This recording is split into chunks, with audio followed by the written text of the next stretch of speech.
A young woman with a bright future is ambushed in her own home. A neighbor heard gunshots from inside the house. You got one right here. She was pronounced deceased at the scene. Start firing EMS. Confirm shooting. Was it a random attack? She was seated in a recliner in the living room. She was just watching TV. She had no idea what was coming. Was it personal? She had been shot somewhere between 13 and 15 times. Many of those were close contact. It was absolute overkill. Or was she mixed up in more than anyone imagined? Officers discover baggies of marijuana and crack cocaine. This family had a grip on that neighborhood. It seemed like she was very scared of him.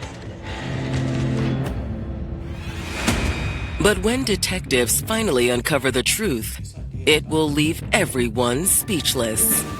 I still can't wrap my head around it. There was a lot to deal with. I was in shock. I didn't understand why. I still don't understand why. The family has so many questions, and we have so few answers.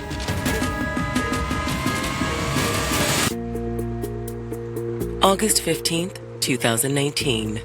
It's Thursday in Rochester, upstate New York's second largest city.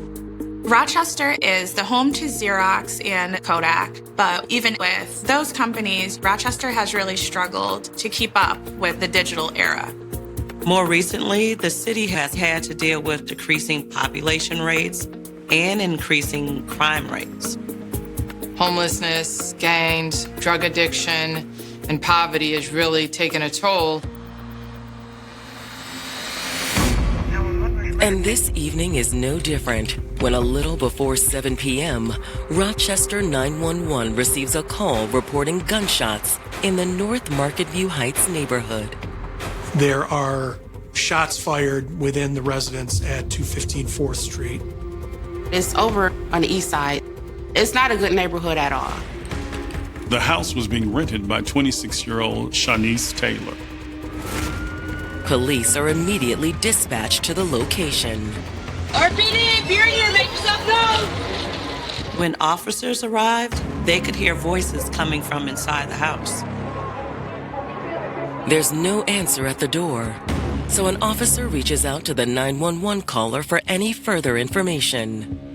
She tells the officer that shortly after the shots rang out, she saw a minivan fleeing the scene. With that information, the police decide to make entry. They notice that the door is unlocked.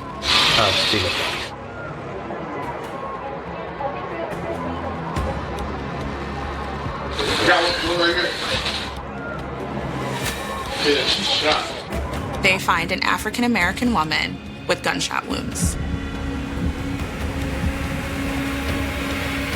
Conscious or no? No, no. Start firing EMS. Confirm shooting. Everyone who met Shanice Taylor fell in love with her winning smile and even brighter personality. As a child, she stayed on my hip. She used to always tell me she loved me, hug me, kiss me. She was full of love and compassion for other people. She was outgoing, she was fun, and she was sweet and kind. She was a sweetheart. You couldn't help but to love her. Sha to her friends and family, she poured her heart into everything she did. Her best friends is like her family. She loved to bring people together and make sure that everybody is having a good time. We had big holidays, Thanksgiving, Christmas. Shanice was always trying to coordinate something. She was in culinary school. Her biggest goal was to be a chef and cook for everybody. She talked about having a food truck all the time.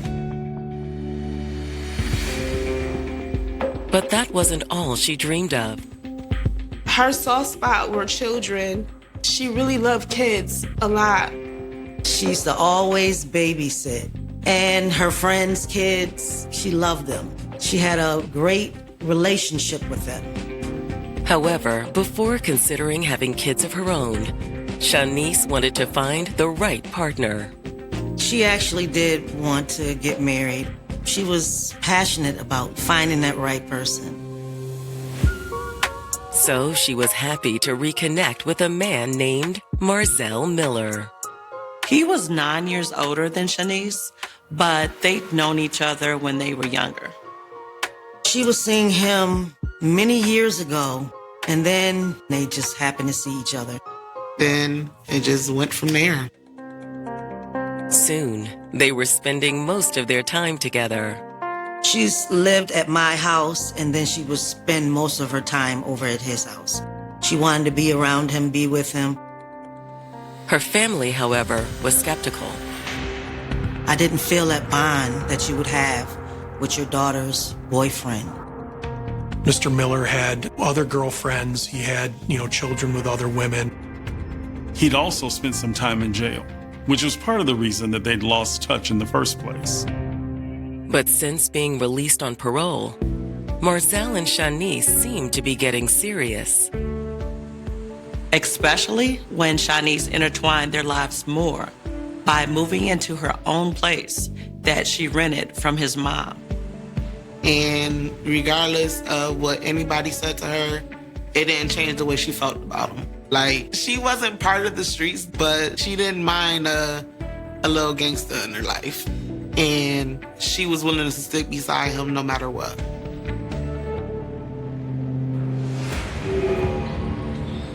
But now police responding to a report of shots fired have just found a woman dead inside Shanice's home. Start firing EMS. Confirmed shooting. However, the nature of her injuries means that the dead woman's identity isn't entirely clear. Got one through the face. It looked as if the muzzle of the gun had been put right to her neck. It was a circular burn, abrasion, soot, stippling, everything. There was one to her cheek, which was just horrific. The officers head outside to secure the scene and wait for homicide detectives to arrive. Try not to disturb anything further. And while they're waiting, a woman approaches the police tape. She came down to the scene because she owned the house. Okay, do you know who lives there?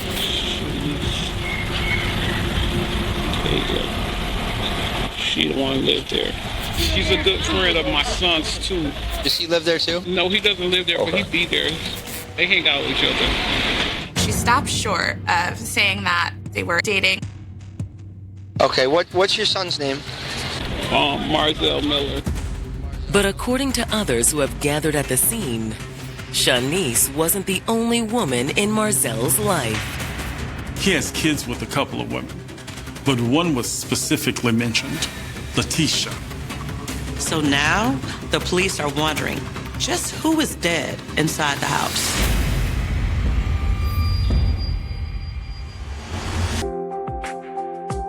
Shanice Taylor's casual relationship with Marzell Miller was heating up.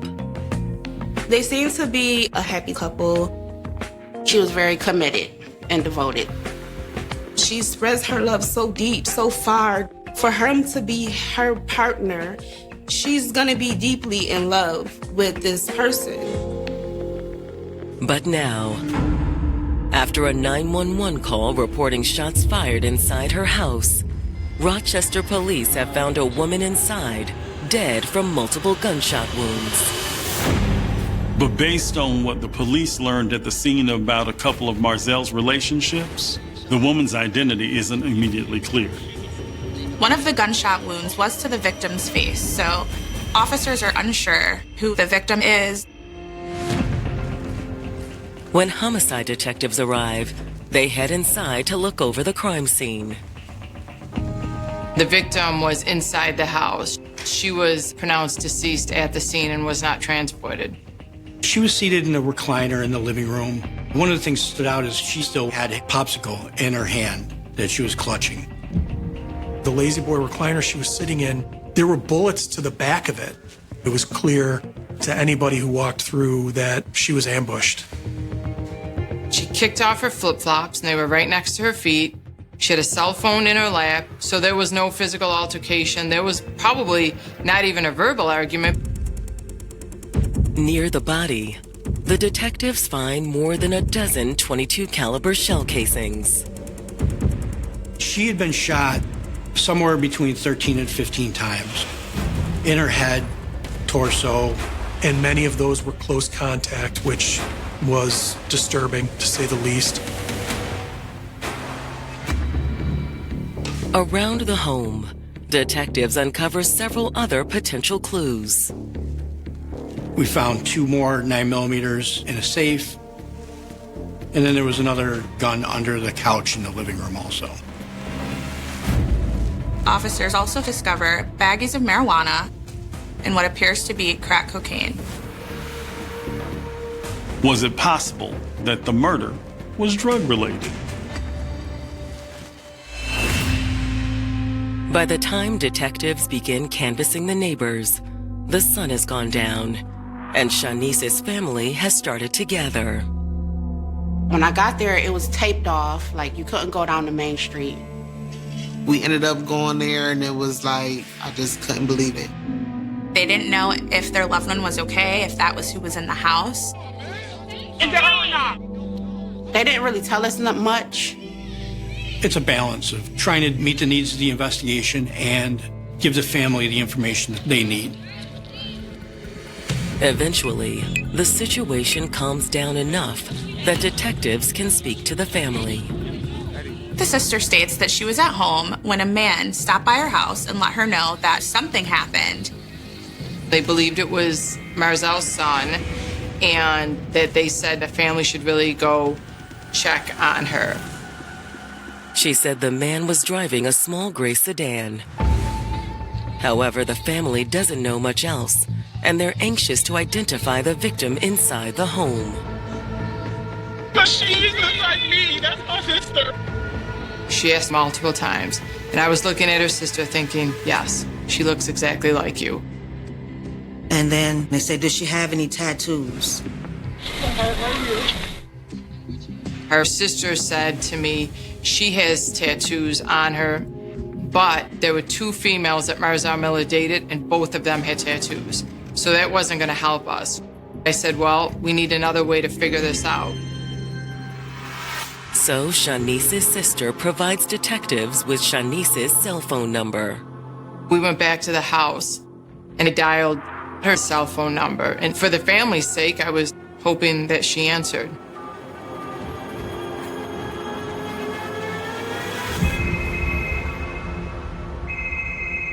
But she didn't. We knew it was her at that point. It was a very eerie feeling to be in that house. Now detectives have to break the tragic news to Shanice's family outside. It's heartbreaking to have to deliver that news to a family. I was having hope up until that moment. And when they told me that it was her, I just fell down. And I fell down on the ground. I couldn't even talk. I just was numb.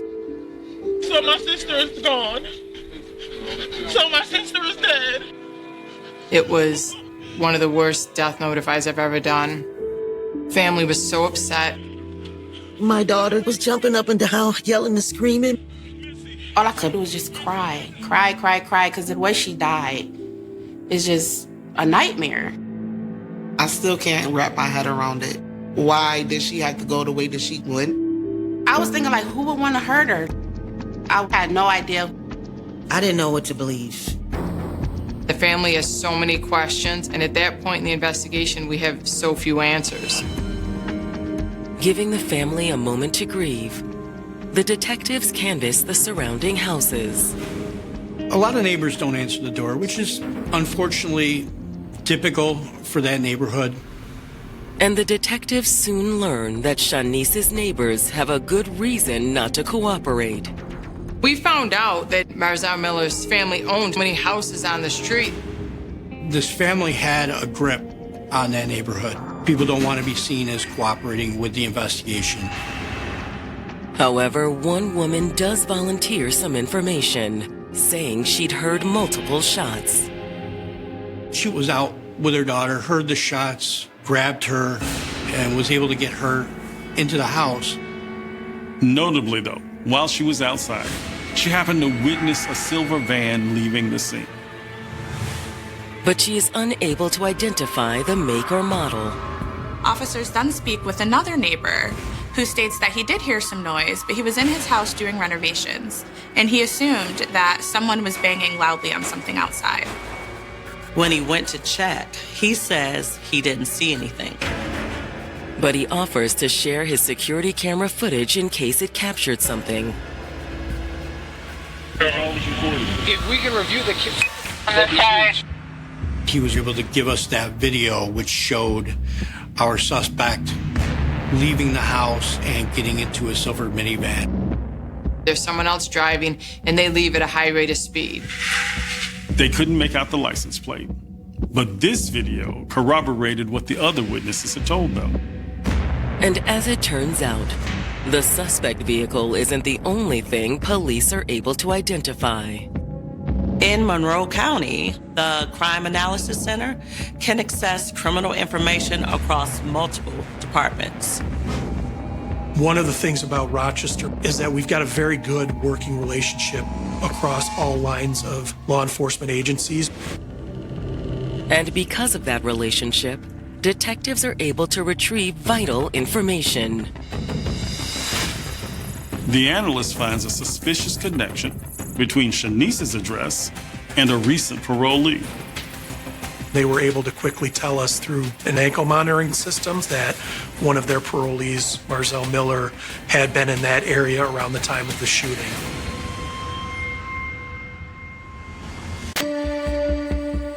Detectives have learned that the ankle monitor registered to Marzell Miller was in the vicinity of his girlfriend Shanice Taylor's house around the same time that she was murdered.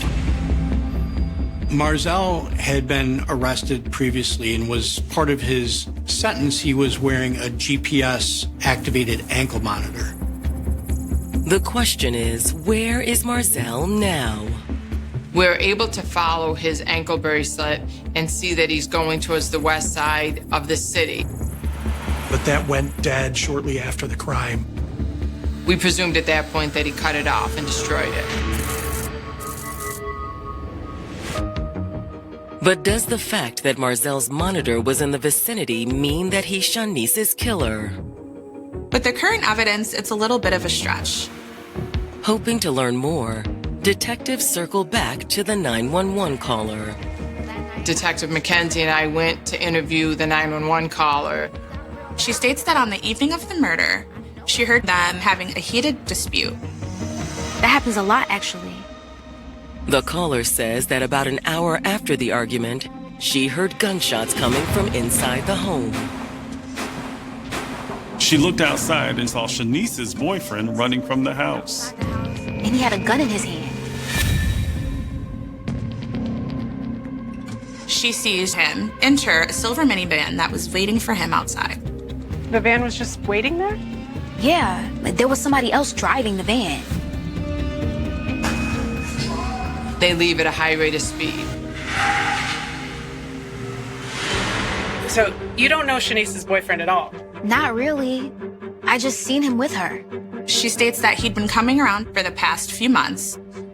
She also noticed that he was wearing an ankle monitor. Then, to confirm if the man she saw is Marzell, the detectives ask her to swipe through several photos to see if anyone looks familiar. Yeah, that's the guy. At this point, detectives consider Marzell their primary suspect in Shanice's murder. What's crazy is that this isn't the only murder that he might be mixed up in. He's also suspected of being involved in a prior murder. It was on June 26, 2019, when someone shot and killed 35-year-old Zachariah Burnett. He was a friend of Marzell Miller. He was murdered just a block away from where Shanice was living. And Marzell was allegedly seen on video, meeting with a suspected shooter outside Shanice's house shortly before Zachariah was murdered. We believe that he was involved in the planning. Officers feel that Marzell may have put the hit out on Burnett. Although he was never charged in that case, detectives believe this time they'll finally get Marzell off the streets.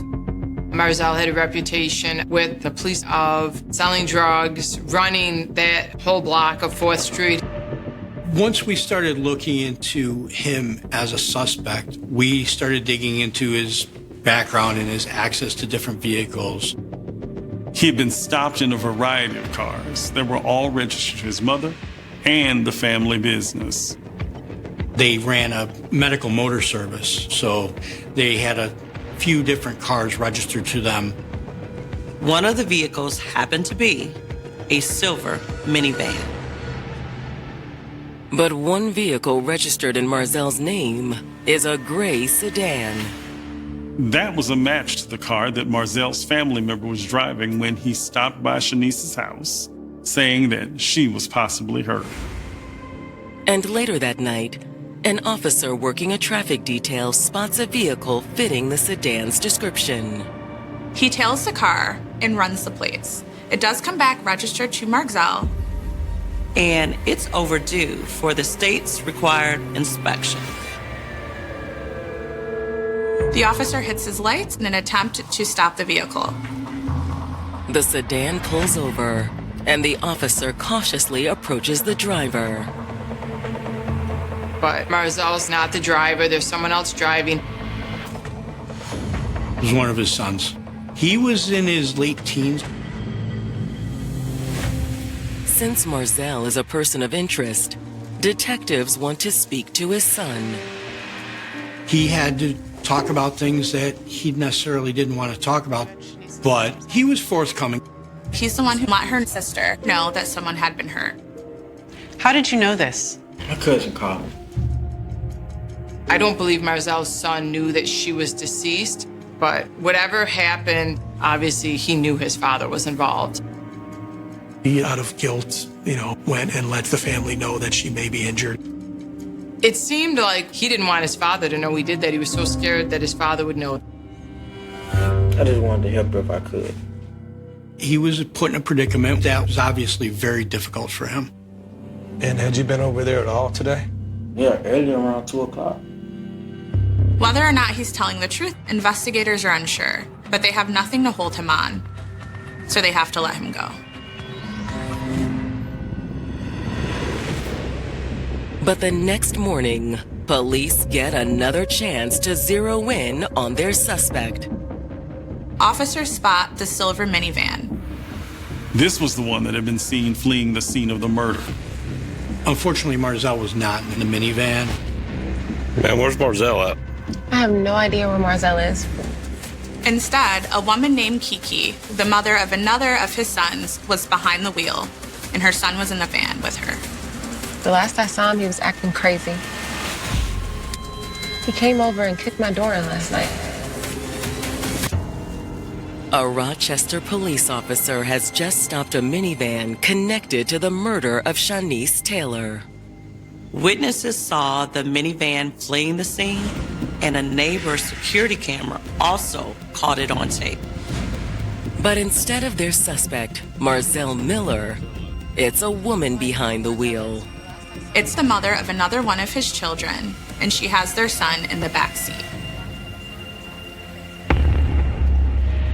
The officer that made the traffic stop contacts the detectives on the case. Detectives have the woman and her young son come in for questioning while the van is towed to impound. She states that yesterday around 7 p.m., Marzell shows up at her house and kicks in her door. What are you doing? He was acting crazy. She said he was running around, frantic. What are you doing? What's going on? My life is over. What? My life is over.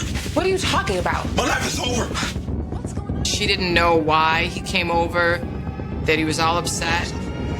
After some time, he tells her that they have to go. I need to go. Are you gonna take me? I'm not taking you anywhere. What's going on? Let's go! Even if she didn't want to drive him, she had no choice. It seemed like she was very scared of him. She says they got into her car and drove to a nearby gas station. While driving, Kiki notices that his son is following behind them in a silver minivan. Once they get to the gas station, Marzell and his son swap car keys. He and Kiki climb into the minivan, where her young son was sitting in the back seat. Meanwhile, Marzell's older son drives off in Kiki's car. They then drove east out of town. She says that he was on the phone with several people throughout the drive. I didn't recognize the phone, but it had a pink case. Kiki says they drove all the way to the small town of Waterloo. When they arrived in Waterloo, about an hour east of Rochester, Marzell pulled into a Walmart parking lot. He told her to go into the store and buy some bleach, which she did. When she returns to the van, he drives to a hotel parking lot across the street. Shortly after, another car pulls up beside them.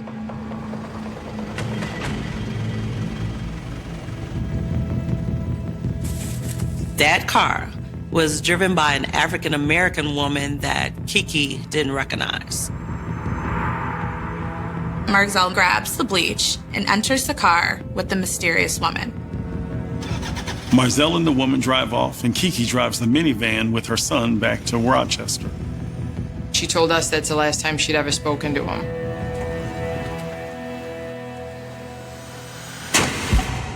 I really had no idea what was going on. But there may be someone else that does. Detectives ask Kiki if her son had been with his father the day before. I would assume so because he was in the van when I got in. Suspecting that the child may have witnessed the aftermath of the murder, detectives bring him into the interview room with his mother. Marzell's other son was only 8 or 9 at the time. His mother asked him to describe what happened when they went to the 4th Street house. He was sitting in the back seat, and he told us that his dad got in the car and was yelling and screaming and was frantic.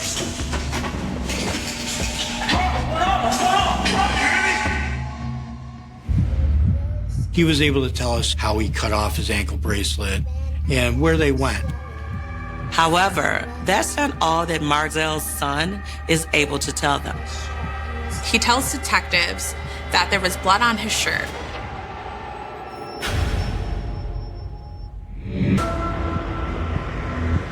Marzell Miller's young son has told detectives that his father had blood on him when he got in the minivan outside the home of his girlfriend, Shanice Taylor. This was shortly after she'd been shot and killed. And once detectives search the minivan, they have no reason to doubt the child's story. They find a white t-shirt in the back seat with blood on it, as well as a towel which appears to have blood on it. Detectives also recover surveillance video from the gas station where Kiki says they'd switched cars with Marzell's oldest son. At the gas station, you can see them switching vehicles, and he leaves in the minivan with his child's mother, and his son leaves in the sedan. Video can be extremely useful, as it was here. You know, it corroborated our witnesses. For a lead on where Marzell might be now, detectives dig into his personal life further, hoping to identify the mystery woman who picked him up in Waterloo. They discover that the woman was most likely Letitia Brown. She is yet another woman who has a child with him. Further confirmation that it was Letitia who picked up Marzell comes when detectives subpoena her phone records. Records confirm that she was in Waterloo and then drove east towards Syracuse. The records also show that she was in frequent contact that evening with one phone number. That number belongs to Marzell's daughter. That could explain the pink phone that Kiki remembered him using. On August 19th, detectives locate Letitia. She was completely uncooperative and wouldn't tell us anything. All she states is that she does sometimes drive the vehicle. However, she does not know where it is currently. But later that day, detectives locate Marzel's black sedan in the parking lot of the apartment complex where his mother lives. We didn't find all the things that we were hoping for. We didn't find the gun or any of that stuff, but there was some other evidence. When detectives search the vehicle, they locate a gray towel with bleach stains, as well as an empty Walmart shopping bag. We knew Marzel was responsible. But detectives are still no closer to finding him. They spend the rest of August and September questioning various associates of Marzel. New York State Parole got involved pretty quickly, and they sent a whole team down from Albany to work around the clock to find him. We wanted to get him in custody as soon as possible. We pulled out all the stops we could to try and find him.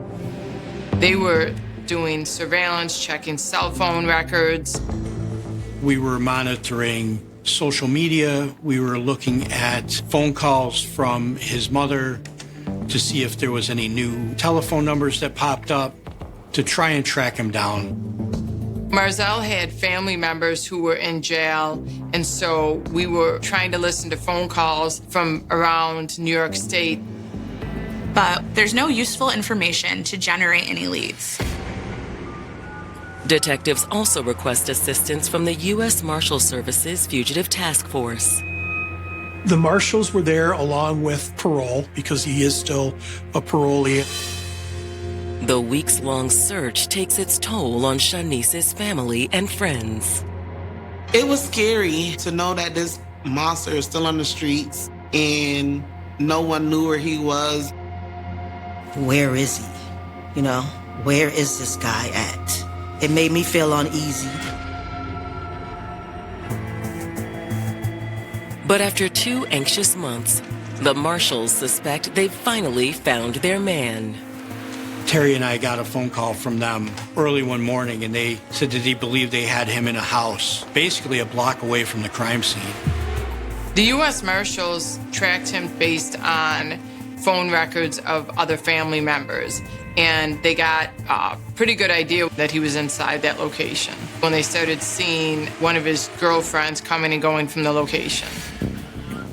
Law enforcement wastes no time. Police yell for everyone to come outside. A tenant comes around from the backyard of the house. And she confirms what police were hoping for. Is Marzel in the home? He's upstairs. Marzel Miller, if you're in the home. 2 months after Shanice Taylor's murder, U.S. Marshals believe they have finally cornered the man responsible. Her boyfriend, Marzel Miller.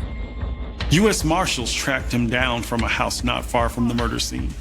And one of the tenants told him that he was upstairs. He's upstairs. He's upstairs. Come on over here now. The marshals try and reach him via telephone.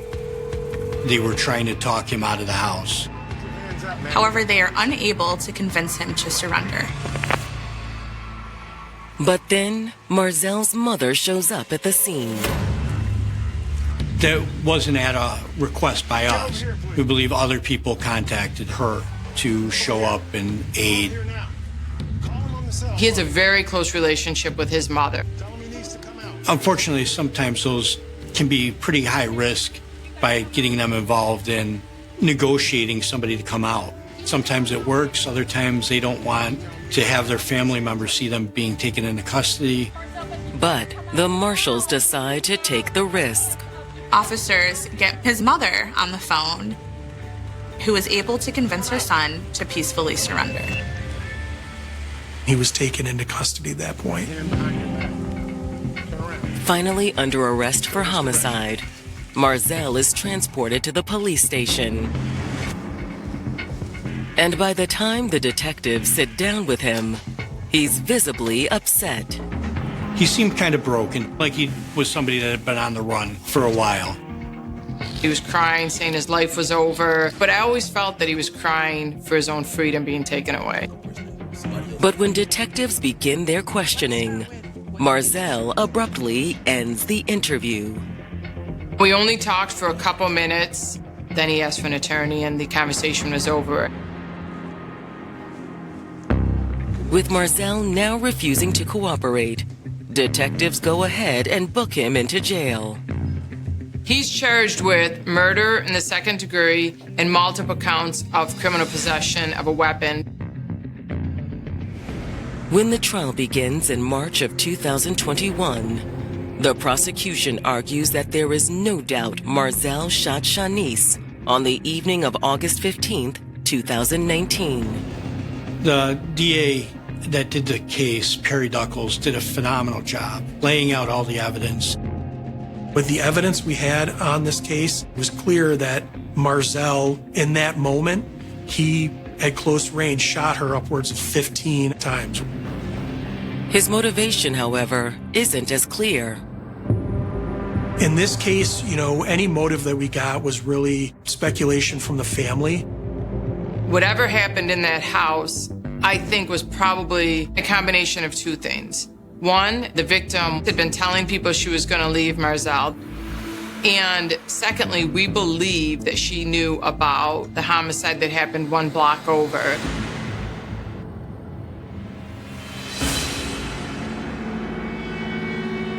There was some speculation that as a ploy to kind of end the relationship, she had maybe told Marzell in passing that she was going to tell on him. One thing, you're going to be sorry. What's that supposed to mean? It wasn't like it was planned out. It was almost like it happened instantly. Whatever happened in those seconds leading up to it made him so mad. She made some comment and he just decided to execute her. This was an ambushed attack.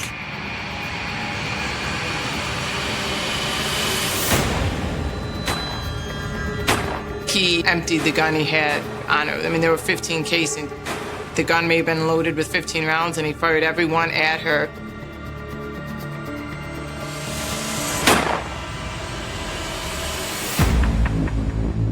When it's the defense's turn, they argue that Marzell had simply gone over to Shanice's house and found her shot to death.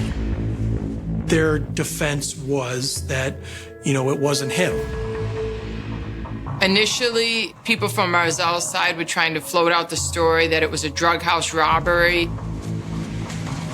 They stated that he panicked and fled due to drugs being in the house and due to the fact that he was on parole. Quite honestly, with the evidence we had, it was probably the only defense that they could put forward. They also point out that none of the guns in the house were involved in the murder, and the murder weapon was never found.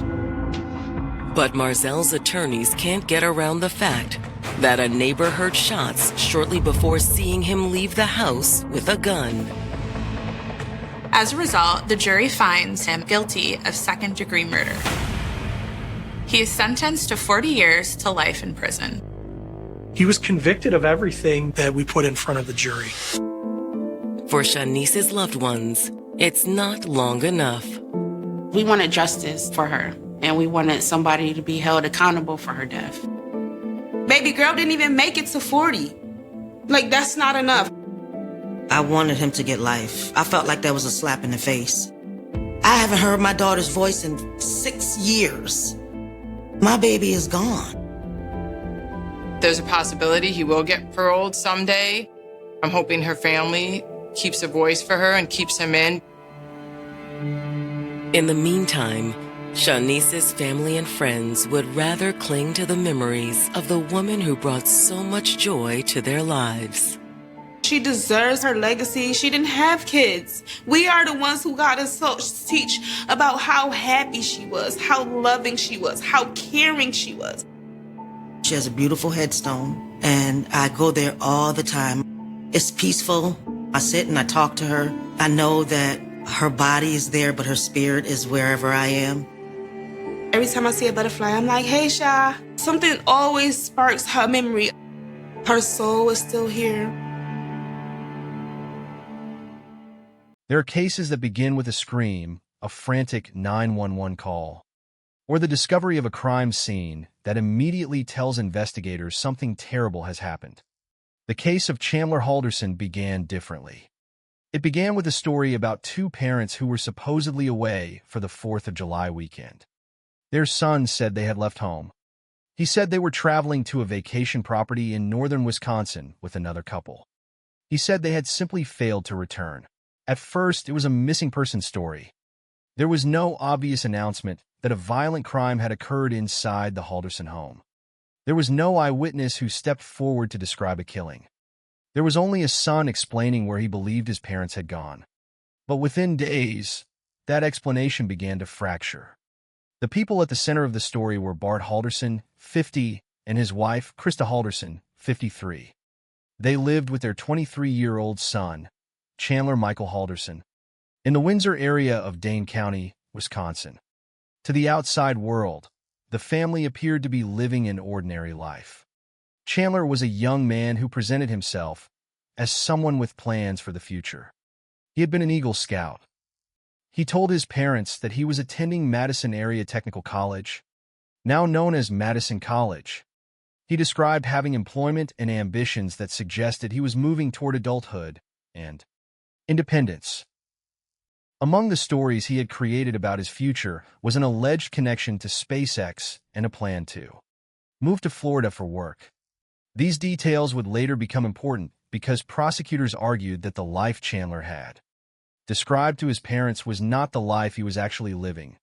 According to the prosecution, Chandler had built a long-running web of lies concerning his education, his employment, and his future. His parents believed one version of their son's life. Investigators would eventually uncover another. But on the morning of July 2nd, 2021, none of that was yet the center of a homicide investigation. Instead, Chandler's account was that his parents had left the house for a holiday trip. According to the story he later gave investigators, Bart and Krista had departed that morning and were heading to a vacation property in northern Wisconsin. They were supposedly going there with another couple to spend the 4th of July weekend. On its surface, the explanation was plausible. Families travel during holiday weekends. Parents leave home for a few days. A son remaining behind might reasonably expect them to return. But one detail immediately became important. Krista was expected to work on July 2nd. Her co-workers said she had not told them that she would be absent. That did not by itself prove a crime had occurred, but it created a question. If Krista had planned to leave for a holiday trip, why was there no indication at work that she would not be coming in? And then there was the question of the couple Chandler said his parents were traveling with. Investigators began examining the information he had provided, and the story did not withstand scrutiny as easily as it might have at first appeared. The people Chandler described, the circumstances surrounding the supposed trip, and the timeline he presented all became pieces of a growing uncertainty. What had initially sounded like a straightforward explanation for a missing couple began to look less reliable. Still, on July 7th, Chandler was the person who formally brought the disappearance to law enforcement. He reported that his parents were missing. He told authorities that Bart and Krista had gone away and had not returned. A report of two missing parents would ordinarily begin with questions about where they had gone, whether they had contacted anyone, whether they had encountered an accident, and whether there was some innocent explanation for their absence.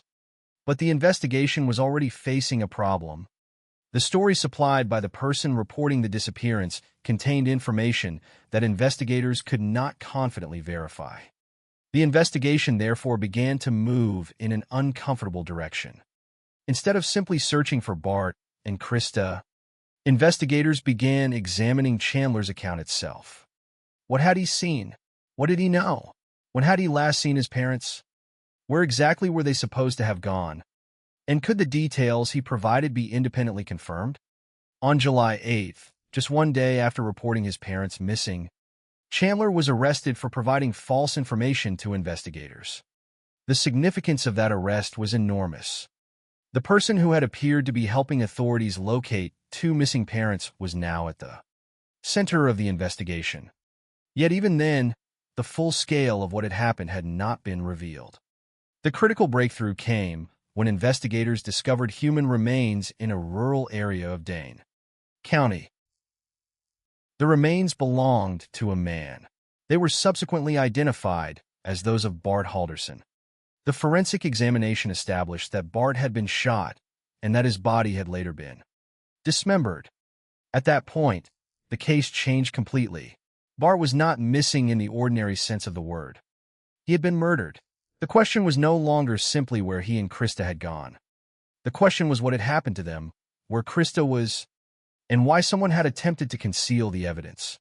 Investigators continued searching for Krista and eventually found portions of her remains at different locations in Dane County. Some of those locations were areas Chandler was known to have visited, a fact that would later become important to the prosecution's argument that he had participated in the disposal of the bodies. Inside the Halderson family home, investigators found another disturbing piece of evidence. More than 200 fragments of human bone were ultimately discovered in the fireplace. A forensic expert from the Wisconsin Department of Justice explained that ordinary fire does not necessarily reduce human bones and teeth completely to ash, meaning that remains can survive even after an attempt to burn them. The fireplace, therefore, became one of the most significant physical locations in the investigation. A neighbor's security camera provided another piece of the puzzle. During the period in which prosecutors believed the killings had occurred, the camera captured flickering light visible through a window of the Halderson residence. Prosecutors argued that the light was consistent with a fire burning inside the house, a detail that fit with the discovery of human bone fragments in the fireplace. The footage did not show the killings themselves, and there was no direct eyewitness to testify that they had seen Chandler murder his parents. Instead, the case would develop through the accumulation of physical evidence, digital information, inconsistencies, and the increasingly fragile stories surrounding the supposed disappearance. Data from the phone and Snapchat activity of Chandler's girlfriend, Catherine Mellender, also became important to investigators as they reconstructed Chandler's movements around the time his parents were supposedly away. Each piece of evidence had to be considered against the story Chandler had told. The story began with two parents supposedly leaving for a holiday weekend. It ended with the discovery that both had been killed. And between those 2 points stood a series of contradictions that investigators would spend months examining.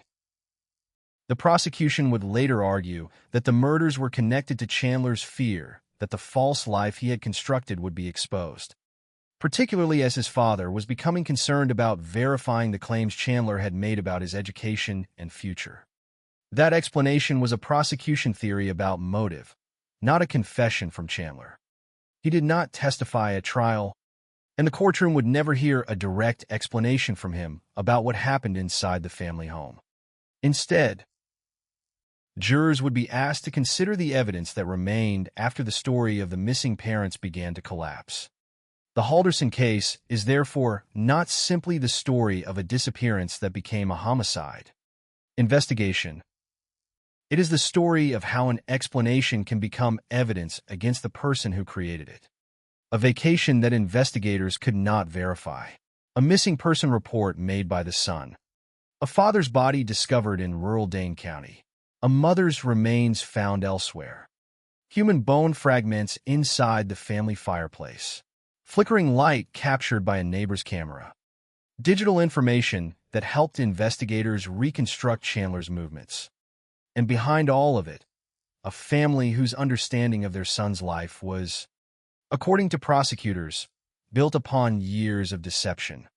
The investigation would eventually lead to a courtroom, where the question would no longer be whether Bart and Krista had simply disappeared. The question would be whether the evidence proved that their own son had intentionally killed them, and whether the elaborate story of their supposed holiday trip had been created to hide the truth. Before Chandler Halderson became the central figure in one of Wisconsin's most disturbing family homicide cases, there were Bart and Krista Halderson. Their names would eventually appear in police reports, forensic evidence, courtroom testimony, and headlines. But behind those records were two people whose lives had existed long before the investigation began. Bart was 50 years old. Krista was 53. They lived in the Windsor area of Dane County, Wisconsin, with their 23-year-old son, Chandler. In the years before July 2021, their home was not known as a crime scene. It was simply the place where a family lived, where parents watched their son grow into adulthood, and where the ordinary expectations of family life continued. That ordinary setting is important because the eventual tragedy did not unfold in some distant or isolated location. According to the evidence presented later in court, the events that destroyed the family were connected to the very home where Bart and Krista lived with their son. To understand why the case became so disturbing, it is necessary to begin with the people at its center and with the version of Chandler's life that his parents believed to be true. Chandler Michael Halderson was 23 years old in 2021. He was not presented as a stranger passing through the family. He was their son, a young man whose future his parents had reason to believe was taking shape. One detail from his background was particularly notable. Chandler had been an Eagle Scout. That achievement carried with it an image of discipline, responsibility, and accomplishment. More importantly for the family, Chandler told his parents that he was attending Madison Area Technical College, now known as Madison College. He also represented himself as someone who was working and building toward a professional future.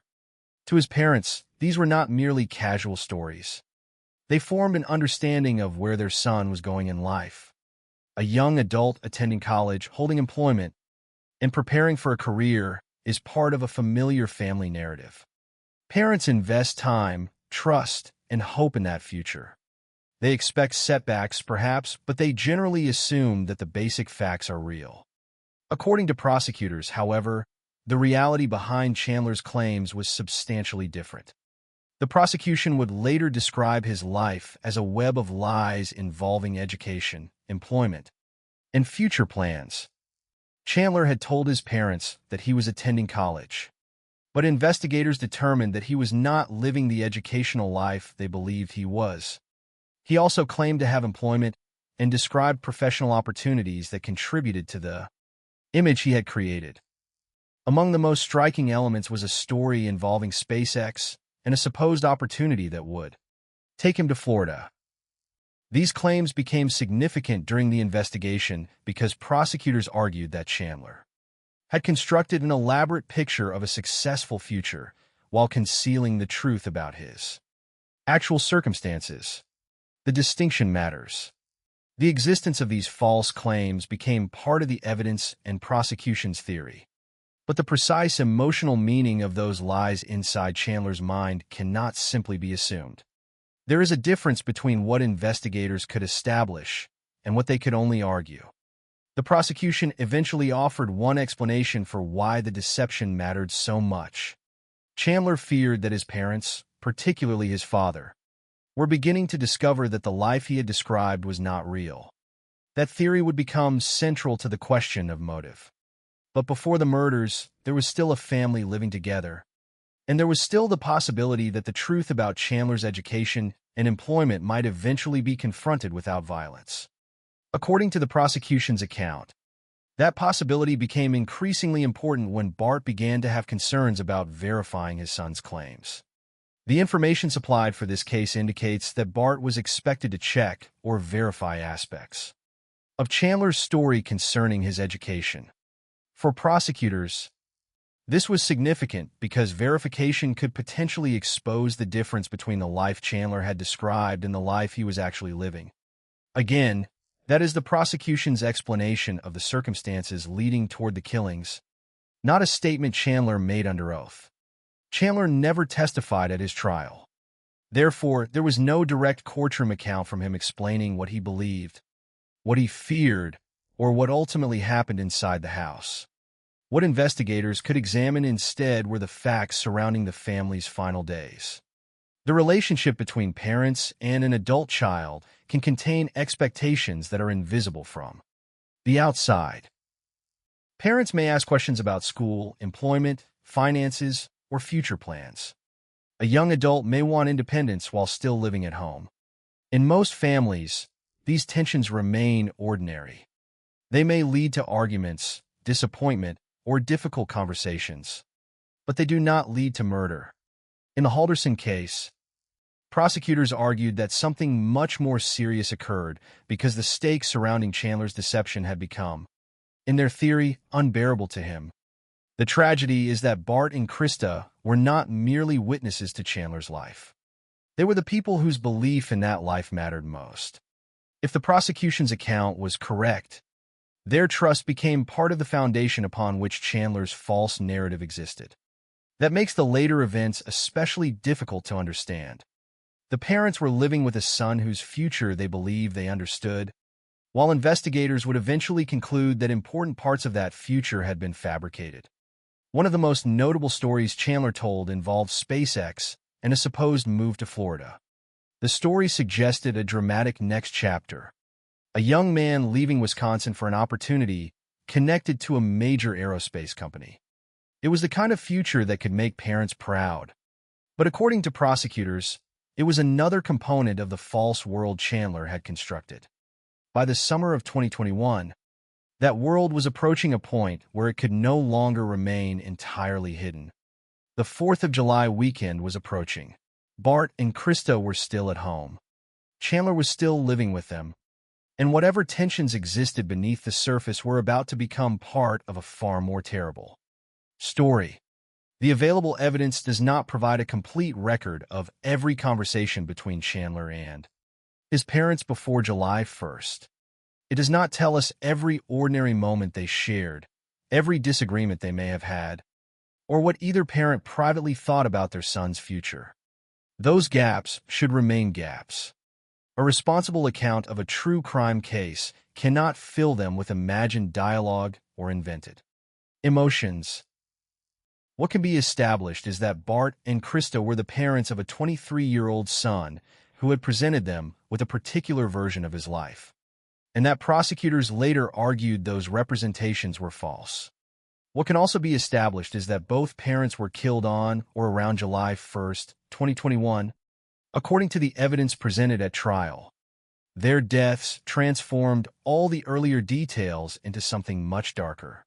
The college story was no longer simply a question about whether Chandler had been honest with his parents. The employment story was no longer merely an embarrassing deception. The supposed SpaceX opportunity and plans for Florida became part of the background to a case in which two parents had been murdered, and the people who could have confronted Chandler about those stories were gone. Bart and Krista would ultimately become known publicly through the circumstances of their deaths. But their identities should not be reduced to those circumstances. They were a married couple and parents who had shared a home with their son. They had believed that he was studying, working, and preparing for a future of his own. Whatever ordinary concerns existed inside the Halderson household before July 2021, nothing could have prepared the family for what investigators would later uncover. The case would eventually turn on physical evidence, digital records, inconsistencies, and the prosecution's reconstruction of events. But before all of those things became evidence, there was a family.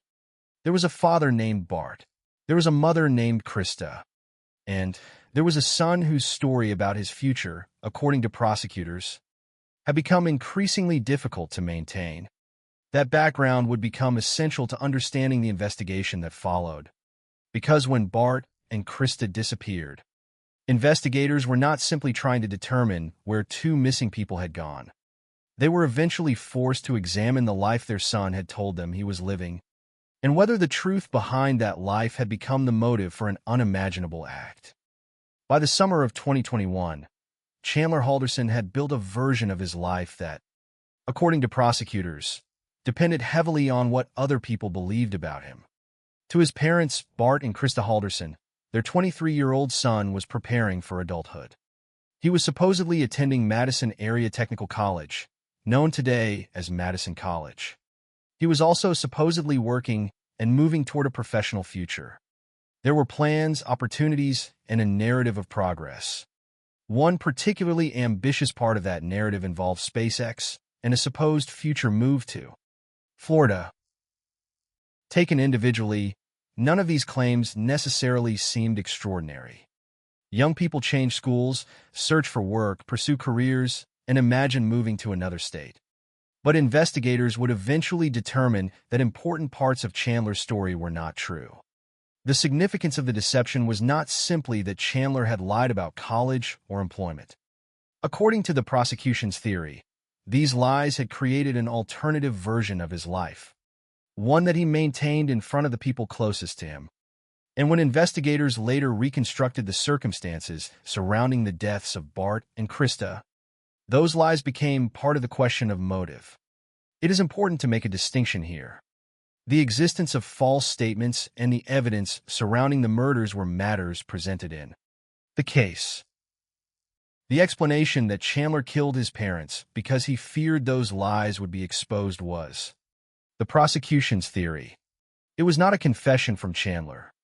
He did not testify at trial, and therefore the courtroom never heard him personally explain why his parents were killed. What investigators could examine was the contrast between the life Chandler described and the information they discovered. His educational claims were particularly significant. Chandler had told his parents that he was attending college, but prosecutors argued that the reality was different and that the apparent progress his parents believed he was making did not correspond with his actual circumstances. The same pattern applied to employment. Chandler represented himself as someone who had work and was developing professional prospects. These claims helped reinforce the larger story that he was becoming independent and establishing a career. The supposed SpaceX connection made that story even more elaborate. According to the information presented in the case, Chandler had described an opportunity connected to SpaceX and a future move to Florida. It was a narrative of transition. Wisconsin was supposedly only a temporary stage, and a significant professional opportunity awaited him elsewhere. For parents, such a story could naturally become part of their expectations for their child's future. Yet prosecutors argued that the future Chandler described was not real. The deeper question, therefore, was not simply why someone would lie about college or a job. It was why those lies had become so extensive, and what might happen if the people who believed them began demanding proof. According to the prosecution, Bart was becoming concerned about verifying information concerning Chandler's education. This detail became central to the state's theory of the case. If Bart checked the information and discovered that Chandler's story was false, the deception could no longer remain safely hidden. A private family problem could become an exposed reality. But even here, caution is necessary. The supplied evidence does not establish every conversation between Bart and Chandler, nor does it provide a complete psychological account of Chandler's thinking. It would be misleading to invent arguments, threats, or private discussions that were never established. What can be said is that prosecutors believed the possibility of exposure was important, and they presented Chandler's pattern of deception as part of the background to the murders.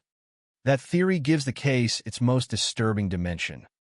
The alleged deception did not concern a stranger, a distant employer, or an anonymous institution. It involved Chandler's own parents.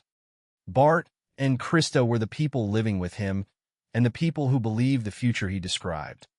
They were therefore also the people most capable of discovering when that future did not exist. The supposed college education, employment, SpaceX connection, and Florida plans formed a single narrative of a young man moving forward. If that narrative collapsed, Chandler would have to confront the reality he had been concealing.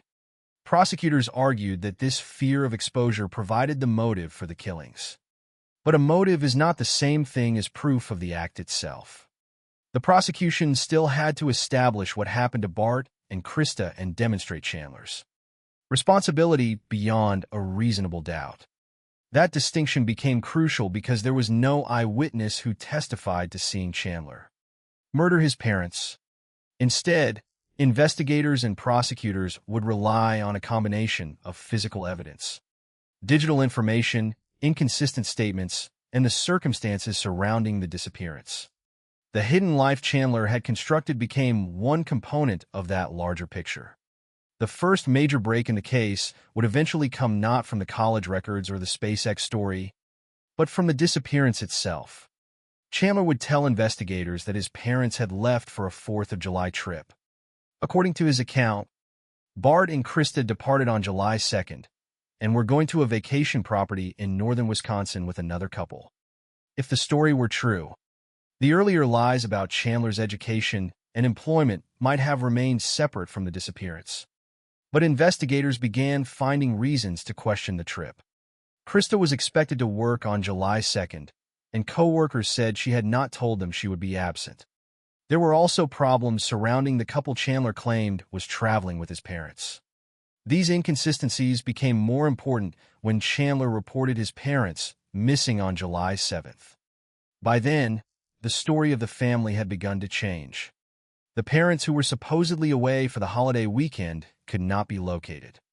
Their son was the person providing information about where they had gone, and the information he provided was becoming increasingly difficult for investigators to verify. On July 8th, Chandler was arrested for providing false information to authorities. From that point, the investigation moved toward a more direct examination of Chandler and his account. The question became whether the false information he had provided was merely an attempt to explain an innocent disappearance or whether it was part of a deliberate effort to conceal something far more serious. The discovery of Bart's remains would answer that question in the most devastating way possible. Investigators found human remains in a rural area of Dane County and identified them as Bart Halderson. His death was not accidental. He had been shot, and his body had been dismembered. With that discovery, the missing person case became a homicide investigation. Krista was still missing, and investigators had to determine whether she had suffered the same fate. Eventually, portions of Krista's remains were found at different locations in Dane County. The physical discoveries now stood in direct opposition to Chandler's original story. His parents had not simply left for a holiday weekend. They had been killed. The investigation then began to examine how their remains had been handled and whether the person who reported them missing had also participated in concealing what happened. Evidence from the Halderson home would later become particularly important. Investigators found more than 200 fragments of human bone in the family's fireplace. A forensic expert explained that burning does not necessarily destroy human bones and teeth completely, meaning that evidence can remain even after an attempt to burn remains. A neighbor's security camera also captured flickering light through a window of the Halderson home. During the period prosecutors believed the killings had occurred. The footage did not show the murders, but prosecutors argued that the light was consistent with a fire inside the residence and therefore fit with the evidence discovered in the fireplace. Digital information provided another way of testing Chandler's story. Data from the phone and Snapchat activity of his girlfriend, Catherine Mellender, helped investigators examine Chandler's movements during the period when his parents were supposedly away. Each piece of evidence had limits when viewed separately. There was no single recording showing the entire crime. There was no courtroom confession. Instead, the prosecution presented a case in which different forms of evidence were meant to reinforce one another. The false stories about Chandler's education and future helped establish the background and proposed motive. The disappearance story became a subject of investigation because of its inconsistencies. The physical remains established that Bart and Krista had been murdered. The fireplace evidence connected human remains to the family home. The surveillance footage provided another detail consistent with the prosecution's reconstruction. Digital evidence helped investigators examine Chandler's movements, and the discovery of the bodies transformed the meaning of everything that had come before. A story about college became evidence of deception. A story about employment became another part of the same pattern. A story about SpaceX in Florida became part of the prosecution's explanation for why Chandler might have feared the truth coming out. And finally, the story about a holiday trip became the central account investigators had to test against reality. In the end, the hidden life prosecutors described was not uncovered by one dramatic revelation. It was exposed gradually as claims were compared with evidence and contradictions accumulated. For Bart and Krista, however, there would be no opportunity to confront those contradictions themselves. The people who might have asked Chandler the hardest questions were no longer alive. What remained were the records, the physical evidence, and the stories he had told. Investigators would spend the coming days and months comparing those stories with what could actually be proven. And as they did, the case would move further away from the idea of two parents who had simply disappeared and closer to a conclusion that would eventually be decided in court, that the life Chandler had presented to his family was not merely incomplete, but that according to the prosecution, the fear of that life being exposed had become part of the motive for killing the two people who knew him best. July 1st, 2021, was the beginning of the final sequence of events in the Halderson case. According to the evidence presented at trial and the prosecution's reconstruction, Bart and Krista Halderson were killed at their home on that day. But for investigators, the exact significance of July 1st would only become clear later. At first, there was no public announcement of a homicide, no immediate missing person report, and no obvious explanation that would reveal what had happened inside the house. Instead, the day became important because of what Chandler Halderson later said about it. His account of the final time he saw his parents would become one of the first pieces of the timeline investigators had to examine. Chandler was 23 years old and living with Bart and Krista in the Windsor area of Dane County, Wisconsin. By that point, according to prosecutors, he was maintaining a complicated story about his life. His parents believed that he was attending Madison Area Technical College, that he had employment, and that he was preparing for a professional future. He had also described plans involving SpaceX and a possible move to Florida. Prosecutors would later argue that these stories were part of a long-running deception, and that Bart had begun to show concern about verifying information concerning his son's education. But on July 1st, those questions about college and employment were still part of a family situation that had not yet become a criminal investigation. What happened that day would change everything. The information available from the case does not provide a complete account of every hour inside the Halderson home.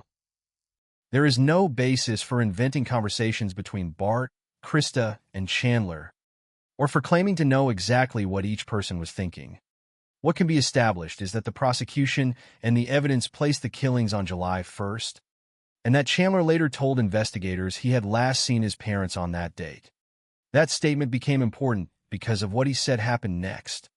According to Chandler's later account, his parents did not disappear on July 1st. Instead, he said they remained connected to an ordinary holiday plan. He told investigators that on the morning of July 2nd, Bart and Krista left the house for a 4th of July weekend trip. They were supposedly traveling to a vacation property in northern Wisconsin, where they would spend the holiday with another couple. On the surface, this created a simple timeline. July 1st was the last day Chandler saw his parents. July 2nd was the day they supposedly left for vacation. The 4th of July weekend provided an ordinary reason for their absence. And when they did not return, there could have been a number of innocent explanations. But investigators eventually discovered information that made this timeline difficult to accept. Krista was expected to work on July 2nd. Her coworkers said that she had not told them she would be absent. That fact did not independently establish what had happened to her, but it contradicted the ordinary expectations surrounding the trip Chandler described. If Krista had planned to leave for a holiday weekend, investigators would reasonably expect some indication of that plan. Instead, there was uncertainty. The investigators also began examining the other couple Chandler said was traveling with his parents. The information he provided about those supposed companions presented problems that would become increasingly significant. The more investigators attempted to verify the trip, the less secure the story appeared. This is one of the defining features of the Halderson investigation. The case did not begin with investigators knowing that Chandler was lying about a murder. It began with investigators testing a story about a missing couple. The questions came one at a time. When did Bart and Krista leave? Where were they going? Who were they traveling with? Why had Krista not informed her workplace? Could the trip be independently confirmed? And if the parents had truly left, why could investigators not establish the basic details of their journey? Each question placed additional pressure on the timeline Chandler had provided. At this stage, the distinction between evidence and interpretation remained critical. Investigators could identify contradictions and missing information, but those inconsistencies alone did not explain what had happened. The later discovery of physical evidence would provide a much more direct answer. But before the bodies were found, the investigation had to work through Chandler's account. According to the information provided in the case, Chandler reported that he had last seen his parents on July 1st. That statement later became significant because the prosecution's timeline placed the murders on the same date.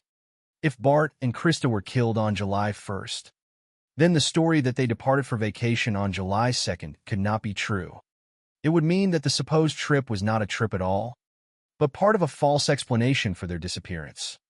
Yet at the beginning, investigators did not know that. They had to discover it. The first days after July 1st, therefore, became crucial. Bart and Krista were no longer simply two parents who might be away for the holiday. Their absence would eventually raise questions that reached backward into the previous day. What had happened at their home? What had happened to their bodies? Why had someone created a story about a vacation? And why was Chandler the person who supplied that story? The later investigation would reveal evidence that connected the home to the destruction of human remains. More than 200 fragments of human bone were ultimately found in the family's fireplace. A neighbor's security camera captured flickering light through a window during the period. Prosecutors believed the killings had occurred. These details would later support the prosecution's reconstruction of July 1st. But they were not immediately available as a complete explanation. They emerged as investigators continued searching for the missing parents. The eventual discovery of Bart's remains was another turning point. His body was found in a rural area of Dane County, and the remains were identified as those of Bart Halderson. Forensic examination established that Bart had been shot and that his body had been dismembered. The discovery transformed the meaning of July 1st. What had initially been described as the last day Chandler saw his parents became, according to the prosecution and the evidence presented at trial, the day both parents were killed. Krista's fate was then still unknown. Investigators continued searching for her and eventually found portions of her remains at different locations in Dane County. The locations became significant because prosecutors argued that Chandler was familiar with areas connected to the disposal of the bodies and that he had participated in concealing the remains. Once again, the case depended upon accumulation. There was not one piece of evidence that explained everything. Instead, investigators were building a timeline from different sources, Chandler's statements, the circumstances surrounding the supposed vacation, the discovery of Bart's body, the later recovery of Krista's remains, the fireplace evidence, surveillance footage, and digital information that helped examine Chandler's movements. The story Chandler gave about July 2nd, therefore, became increasingly important because it was the bridge between the last confirmed sighting of his parents and the moment they were reported missing. If the story were true, Bart and Krista had left willingly. If it were false, investigators needed to determine why. On July 7th, Chandler would formally report his parents missing. By then, according to the information provided in the case, investigators were already beginning to encounter problems with the story surrounding their disappearance. On July 8th, Chandler was arrested for providing false information to investigators. The arrest marked a dramatic shift in the investigation. The son who had been providing an explanation for his parents' absence was now himself the subject of scrutiny. The timeline of July 1st and July 2nd had become more than a question about travel plans. It had become a question about whether the events Chandler described had ever happened at all. And as investigators continued examining the evidence, the answer would become increasingly clear. Bart and Krista had not simply left their home for a holiday weekend. They had been killed. The supposed journey to northern Wisconsin had never been the ordinary family trip Chandler described.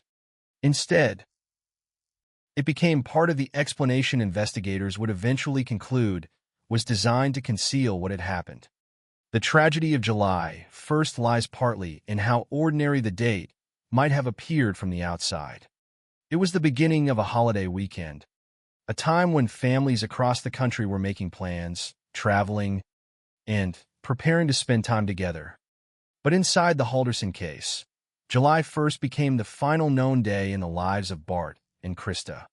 Everything that followed, the missing person report, the investigation, the discovery of human remains, and eventually the courtroom proceedings, would be measured against what happened on that date. For investigators, reconstructing July 1st was therefore essential. For the Halderson family, it represented something much more painful, the point at which an ordinary home became the center of a double homicide investigation, and the beginning of a chain of events that would ultimately reveal that the story of a family vacation was not what it appeared to be. By July 7, 2021, Bart and Krista Halderson had been absent from their home long enough for their disappearance to become impossible to ignore. According to the account Chandler Halderson gave investigators, his parents had left on July 2nd for a 4th of July weekend trip to northern Wisconsin. They were supposedly traveling to a vacation property with another couple. The explanation offered a simple reason for their absence, but investigators were already encountering details that did not fit comfortably within it. On July 7th, Chandler reported his parents missing. That call became the formal beginning of the investigation into where Bart and Krista were. At first, the case still had the appearance of a missing person investigation. 2 adults had apparently gone away and had not returned. There was a story about a holiday trip, a destination, and other people who were supposedly traveling with them. But when investigators began examining those details, they found reasons to question the account. The first issue concerned Krista's work schedule. She was expected to work on July 2nd, yet her co-workers said she had not told them that she would be absent. That detail mattered because it challenged the basic premise of Chandler's explanation. If Krista had planned to leave Wisconsin for a holiday weekend, why was there no corresponding indication at work? It was not proof of a homicide, but it was an inconsistency that investigators could not simply ignore. The second issue involved the people Chandler said his parents had traveled with. His story depended partly on another couple accompanying Bart and Krista, but investigators encountered problems with the information he provided about them. The more authorities attempted to verify the supposed trip, the more uncertain the story became. A missing person investigation depends heavily on reliable information. Investigators need to know where a missing person was last seen, where they intended to go, who they were traveling with, and whether there are records or witnesses confirming those plans. In the Halderson case, several of those basic questions were becoming difficult to answer. Chandler was not an uninvolved stranger providing a report from a distance. He was the son who lived with Bart and Krista and who had supposedly been present when they left.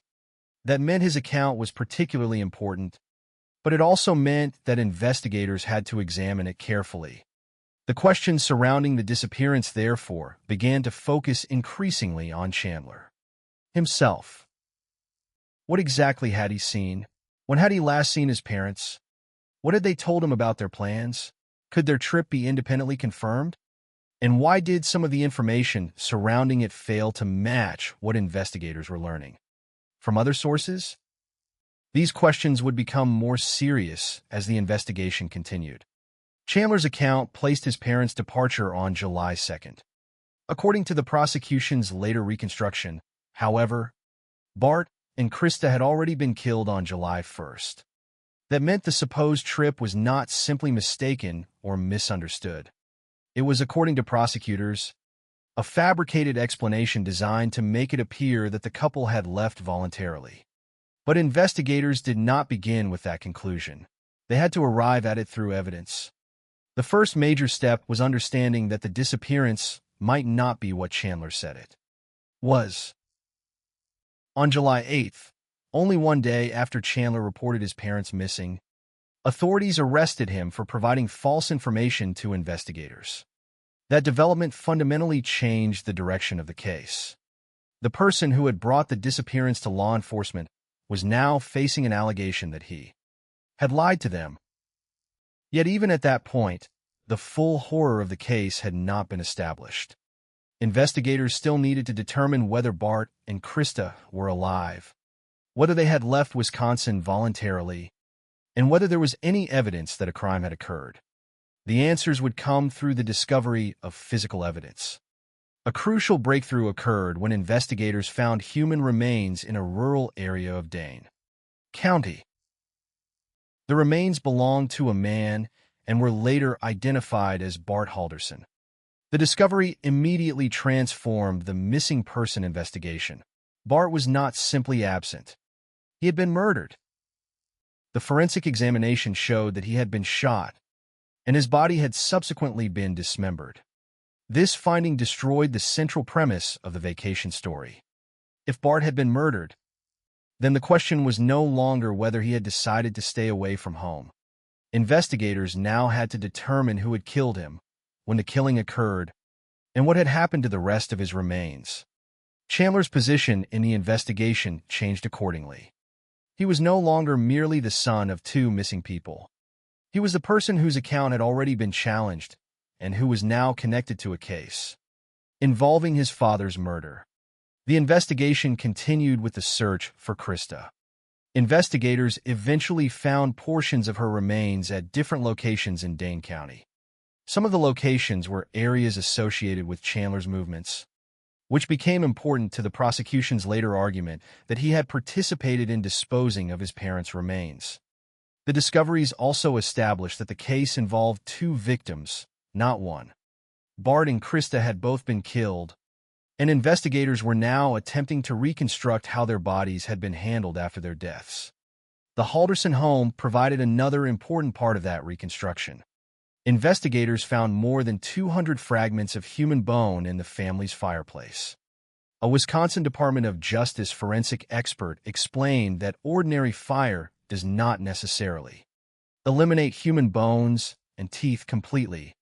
Even after an attempt to burn remains, fragments can survive and can later be recovered and identified. The fireplace evidence, therefore, became an important physical connection between the family home and the attempted destruction of human remains. A neighbor security camera added another piece to the timeline. The camera captured the Halderson residence during the period in which prosecutors believed the killings had taken place. Flickering light was visible through a window. Prosecutors argued that the light was consistent with a fire burning inside the home, which fit with the discovery of human bone fragments in the fireplace. The footage did not record the killings themselves. It was not an eyewitness account. Its significance came from the way it corresponded with other evidence. The investigation was increasingly becoming a reconstruction built from multiple sources. Digital evidence also became important. Investigators examined phone and Snapchat data associated with Chandler's girlfriend, Catherine Mellender. That information helped authorities examine Chandler's movements during the period when his parents were supposedly away. Again, the importance of this evidence was cumulative. It allowed investigators to compare Chandler's account with information about where he actually appeared to have been. As the evidence accumulated, the original missing person story became increasingly difficult to sustain. Chandler had said his parents left on July 2nd. Investigators found evidence that challenged the existence of the trip. Bart's remains were discovered and showed that he had been shot and dismembered. Krista's remains were found at separate locations. Human bone fragments were recovered from the family fireplace. Surveillance footage showed flickering light at the home during the relevant period. Digital evidence provided information about Chandler's movements. And Chandler himself had already been arrested for providing false information. None of these developments existed in isolation. Together, they changed the character of the investigation. The question was no longer, where are Bart and Krista? It was becoming, what happened to Bart and Krista? And why did Chandler tell investigators that they had gone away? That change is one of the most important moments in the entire case. A missing person investigation is built around the possibility that the missing individuals may still be alive. A homicide investigation begins from a fundamentally different premise. Investigators are no longer simply searching for people. They are reconstructing events and identifying responsibility. In the Halderson case, the transition happened quickly once physical evidence was discovered. The story of the holiday trip could no longer be treated as a neutral explanation. It had to be tested against the evidence, and the evidence increasingly contradicted it. The prosecution would later argue that Chandler had created the vacation story as part of an effort to conceal the murders. Prosecutors also argued that his broader pattern of deception about college, employment, SpaceX, and his future created a possible motive: fear that his parents would discover the truth about the life he had been claiming to live. But those arguments would ultimately have to be tested in court. The investigation still had to establish the facts that would support the charges. On July 7th, Chandler had reported 2 missing parents. On July 8th, he was under arrest for giving investigators false information. In the days that followed, the discovery of human remains would turn the case into something far more serious than anyone could have imagined from the original report.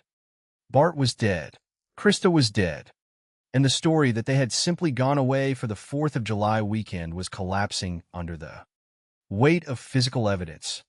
What had begun with a son describing a family trip was becoming a double homicide investigation.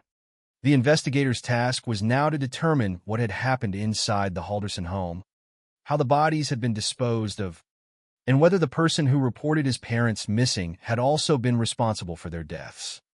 The discovery of Bart Halderson's remains was the moment when the disappearance of 2 Wisconsin parents became unmistakably a homicide investigation. Until then, investigators had been working through a story that suggested Bart and his wife, Krista, had simply left home for the 4th of July weekend. Chandler Halderson had said that his parents departed on July 2nd and traveled toward a vacation property in northern Wisconsin with another couple. But the details surrounding that trip had already begun to raise questions. Krista had been expected at work on July 2nd, and coworkers said she had not told them she would be absent. Investigators also encountered problems with the information Chandler provided about the couple he claimed had traveled with his parents. Then, after Chandler reported Bart and Krista missing on July 7th and was arrested the following day for providing false information, the investigation reached a far more serious stage. Human remains were discovered in a rural area of Dane County. The remains belonged to a man. They were eventually identified as those of Bart Halderson. The 50-year-old father Chandler had said was away on a holiday trip. That discovery did something that no interview could accomplish. It transformed the central question. Investigators no longer had to ask whether Bart had chosen to remain away from home. They now had to determine who had killed him, when the killing had occurred, and how his body had come to be in that rural location. The forensic evidence provided an essential answer concerning the manner of death. Bart had been shot. His body had subsequently been dismembered. Those findings were devastating not only because they established that Bart had been murdered, but because they directly contradicted the basic story Chandler had given authorities about his father's disappearance. A man who was supposedly traveling in northern Wisconsin was, in reality, dead. The discovery also gave investigators a new way to examine the timeline. According to the prosecution's reconstruction, Bart and Krista had been killed on July 1st. Chandler later told investigators that he had last seen his parents on that date, before saying they left the following morning. The difference between those two accounts was now crucial. If Bart was already dead before July 2nd, then the trip described by Chandler could not have occurred in the way he claimed. The supposed vacation became part of the investigation itself. It was no longer simply an explanation for an absence. It was potentially a false narrative constructed after a killing. At this point, however, investigators still had another urgent question. Where was Krista? Finding Bart answered only half of the mystery. Krista, 53, had also been reported missing, and there was no reason to assume that her disappearance was unrelated to her husband's. Investigators continued searching for evidence that could establish her whereabouts. Eventually, portions of Krista's remains were found at different locations in Dane County. The discoveries confirmed that this was not a case involving one victim. Both parents had been killed, The investigation was now focused on a double homicide and on the circumstances surrounding the disposal of two bodies. The locations where portions of the remains were found became significant to the prosecution. Some were in areas associated with Chandler's movements, and prosecutors later argued that this supported the conclusion that he had participated in disposing of his parents' remains. That argument would eventually be presented to a jury, but at the investigative stage, the locations were pieces of a larger puzzle. Investigators had to determine what the physical evidence meant and how it related to Chandler's account. The case was becoming increasingly dependent on reconstruction. There was no direct eyewitness account of the murders. Chandler would eventually choose not to testify at trial, meaning jurors would not hear him personally explain what had happened inside the house.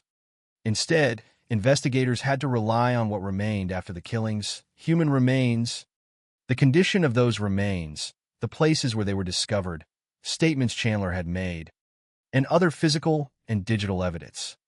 Bart's body provided one of the clearest indications of what investigators were dealing with. He had been shot, and his body had been dismembered.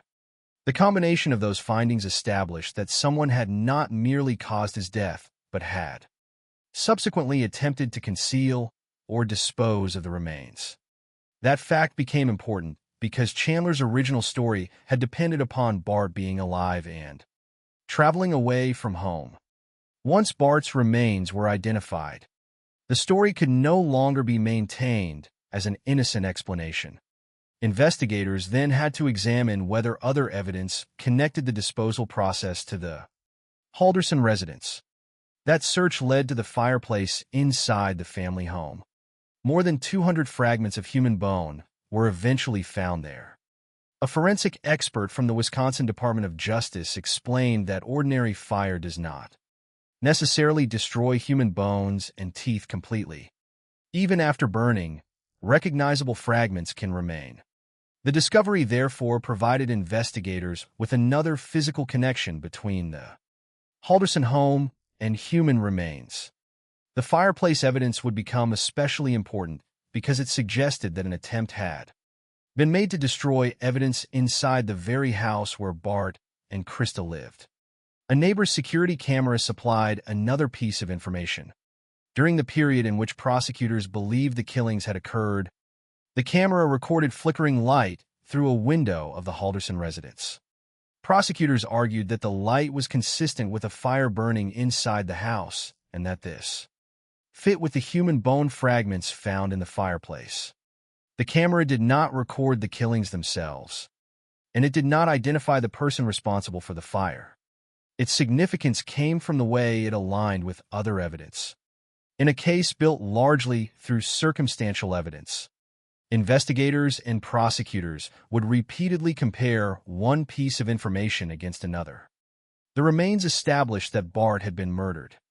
The fireplace established that human bone fragments were present in the family home. The surveillance footage provided a detail consistent with a fire occurring during the relevant period. The locations where remains were found provided information about the disposal of the bodies. Digital information would later help investigators examine Chandler's movements. And his own statements provided the narrative that all of those pieces had to be measured against. The discovery of Bart's remains also changed the meaning of Chandler's behavior after the supposed disappearance. On July 7th, he had reported his parents missing. On July 8th, he was arrested for providing false information. Investigators now knew that one of the missing parents was dead. They also knew that his body had been dismembered and left in a rural area. The person who had supplied the explanation for Bart's absence was therefore no longer simply a concerned son.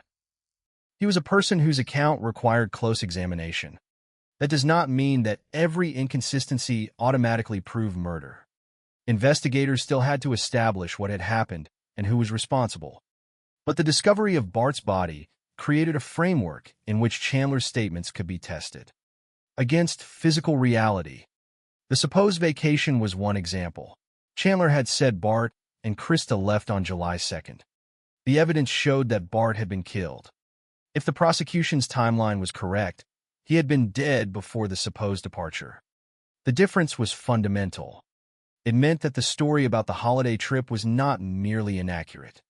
It was incompatible with the physical evidence. And once investigators began treating the story as potentially fabricated, other elements of Chandler's life came under greater scrutiny. His claims about college, employment, SpaceX, and his future had already formed part of the prosecution's eventual theory of motive. Prosecutors argued that Bart's interest in verifying Chandler's educational claims could have threatened to expose the larger deception. Again, this was a prosecution theory, not a confession from Chandler. The physical evidence had to stand on its own. What investigators were discovering was that the case could be built from facts that did not depend upon Chandler explaining himself. Bart's remains spoke to the manner of death. Krista's remains established that she too had been killed. The fireplace contained human bone fragments. Surveillance footage captured activity at the home during the relevant period. Digital records provided information about Chandler's movements. And the original missing person story contained contradictions that became increasingly difficult to reconcile with the evidence. The discovery of Bart was therefore more than the first body recovered in the case. It was the first undeniable physical answer to the question of what had happened to the Halderson parents. Bart had not gone away. He had been killed. His body had been dismembered and moved. And the story that had initially placed him on a holiday trip could no longer explain where he was. Investigators now knew that the disappearance had been transformed into a double homicide. Investigation. But one crucial task remained. They had to determine what had happened to Krista, how both victims had been disposed of, and whether the evidence could establish that Chandler was responsible. The search for Krista would provide the next major development. And as investigators continued following the evidence across Dane County, the physical remains of the Halderson parents would begin to reveal a story that was radically different from the one Chandler had first told them. The discovery of Bart Halderson's remains had answered one terrible question, but it created another. If Bart had been murdered, what had happened to Krista? For investigators, the search for Chandler's mother was now more than a missing person inquiry. The circumstances surrounding Bart's death made it increasingly necessary to determine whether Krista had also been killed, and whether the two deaths were connected. Until that point, Chandler's explanation had treated Bart and Krista as a pair. They had supposedly left together on July 2nd for a 4th of July trip to northern Wisconsin. But the discovery of Bart's body made that account impossible. Bart had not been away on vacation. He had been shot, and his body had been dismembered. Investigators, therefore, had to reconsider everything Chandler had said about his parents' movements. If his account of the trip was false, then the whereabouts of Krista became one of the most urgent questions in the investigation. Krista Halderson was 53 years old. She was the mother of Chandler and the wife of Bart. Before the investigation transformed the family home and surrounding areas into a crime scene, she had been part of the ordinary structure of the Halderson household. Her disappearance was initially presented through the same story as Bart's, a supposed holiday trip followed by a failure to return. But after Bart's remains were discovered, investigators could no longer treat that explanation as reliable. They needed physical evidence. They needed to know whether Krista was alive, where she had gone, and whether there was any connection between her disappearance and the location where Bart's remains had been found. The search eventually produced an answer. Portions of Krista's remains were discovered at different locations in Dane County. The recovery of those remains confirmed the worst possibility. Krista had also been killed. The case was now unquestionably a double homicide involving both of Chandler's parents. The discovery was significant for another reason. Investigators were no longer dealing with a single body that had been moved away from the family home. They were examining a series of locations connected to the disposal of the remains of two people. Each location represented another piece of the reconstruction. The investigators' task was not simply to recover remains. They had to determine how the victims had been moved, who had access to the relevant locations, and whether the movements could be connected to Chandler. Some of the locations where evidence connected to Krista was found were areas Chandler had previously visited or was familiar with. That fact later became important to the prosecution. Prosecutors argued that Chandler's familiarity with those areas and his movements in relation to them supported the conclusion that he had participated in disposing of his parents' remains. It is important, however, to distinguish that argument from the physical discovery itself. The discovery of Krista's remains established that she had been killed and that portions of her body had been moved and concealed. The conclusion that Chandler personally participated in that disposal was part of the prosecution's broader case against him. Investigators had to connect the physical evidence to the individual they believed was responsible. The significance of the locations therefore grew as other evidence was added. The case was becoming a reconstruction rather than a single discovery. One piece of evidence could establish where something had been found. Another could establish a person's movements. Another could challenge a statement. Another could provide a possible explanation for the sequence of events. Together, these pieces could be presented to a jury as circumstantial evidence. The absence of an eyewitness made this process particularly important. No witness testified to seeing Chandler kill Bart and Krista. Chandler himself would not testify at trial. Therefore, the prosecution could not rely on a direct courtroom account of the killings. Instead, prosecutors would have to show that the totality of the evidence was consistent with Chandler's guilt and inconsistent with the innocent explanation he had initially provided. The recovery of Krista's remains was a crucial part of that effort.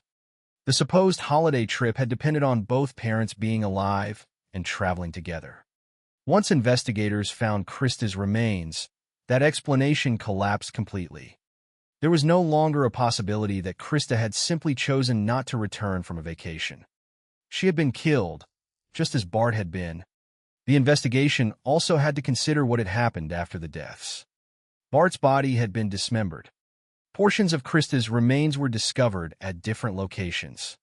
Human bone fragments were also found in the fireplace at the Halderson residence. These discoveries suggested that the handling of the bodies had involved more than one location and that an effort had been made to conceal or destroy evidence. The fireplace became particularly important because it was located inside the family home. More than 200 human bone fragments were ultimately recovered there. A forensic expert from the Wisconsin Department of Justice explained that human bones and teeth can survive an ordinary fire, meaning that an attempt to burn remains does not necessarily eliminate all physical evidence. The discovery, therefore, gave investigators another location to compare with the places where Bart and Krista's remains had been found. It also reinforced the importance of reconstructing what had happened inside the Halderson home. The neighbor's security camera provided another detail. During the period prosecutors believed the killings had occurred, the camera recorded flickering light through a window of the residence. Prosecutors argued that this was consistent with a fire burning inside the house. The footage did not show who started the fire or what was being burned. It did not record the murders. But when considered alongside the bone fragments found in the fireplace, prosecutors presented it as evidence consistent with their reconstruction. The investigation therefore developed through connections between otherwise separate pieces of information. The discovery of Bart's remains established a homicide. The discovery of Krista's remains established a second victim. The locations of those remains provided investigators with information about the disposal process. The fireplace provided evidence that human remains had been burned inside the family home. The surveillance footage supplied a detail that prosecutors argued was consistent with that burning. Digital information later helped investigators examine Chandler's movements during the relevant period. And Chandler's statements supplied the narrative that had to be compared against all of these facts. The contrast was becoming increasingly difficult to ignore. Chandler had told investigators that his parents had left on July 2nd, but investigators had now recovered the remains of both parents, and the prosecution's timeline placed their deaths on July 1st. Chandler had described a holiday trip. The physical evidence showed that the couple had been murdered. He had described them traveling with another couple. Investigators had found problems with the information surrounding those supposed companions. He had reported his parents missing on July 7th. By July 8th, he had been arrested for providing false information. Each development made the original story less credible. Yet the investigation still had to answer a fundamental question: why would Chandler create such a story? The prosecution would eventually connect that question to the broader pattern of deception surrounding Chandler's life. According to prosecutors, he had told his parents that he was attending college, working, and preparing for a promising future. He had also described an alleged connection to SpaceX and plans to move to Florida. Prosecutors argued that Bart was beginning to question aspects of Chandler's educational story, creating the possibility that the deception would be exposed. They presented this as a possible motive for the murders. But motive remained a theory advanced by the prosecution. It was not a confession. Chandler did not take the witness stand to offer an alternative explanation. The jury would therefore have to evaluate motive alongside the physical and circumstantial evidence. For Krista, the discovery of her remains brought a tragic finality to the search. Her disappearance had initially been explained as part of an ordinary holiday trip. Investigators eventually learned that she had not simply gone away. She had been killed, and portions of her remains had been moved to different locations. The search for her, therefore, became part of the larger effort to reconstruct what had happened to both parents after their deaths. The investigation had begun with uncertainty, 2 people missing, a son offering an explanation, and a holiday weekend providing a plausible reason for their absence. It had progressed to the discovery of Bart's body and the confirmation of a murder. Now, with Krista's remains recovered, the central facts were becoming undeniable. 2 parents had been killed. Their bodies had been dismembered and concealed. Evidence of human remains was found inside their home. Their son had provided investigators with a story about a trip that could not withstand the evidence. And locations associated with the disposal of the remains became part of the case against him. Still, the investigation was not complete. Knowing that Bart and Krista had been murdered was not the same as proving who had killed them. Investigators would need to connect the physical evidence, the digital trail, the statements, and Chandler's movements into a coherent account of what happened.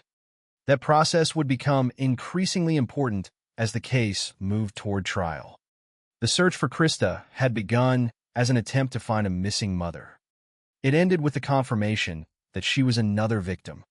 From that point forward, every piece of evidence had to be viewed through the reality that 2 lives had been violently ended. The investigation was no longer searching for a family that had gone away for the holiday. It was reconstructing the destruction of a family inside the place that had once been their home. Among the evidence recovered during the investigation into the deaths of Bart and Krista Halderson, few details were as disturbing or as significant as what investigators discovered inside the family's own home. The house had been the center of the missing person story.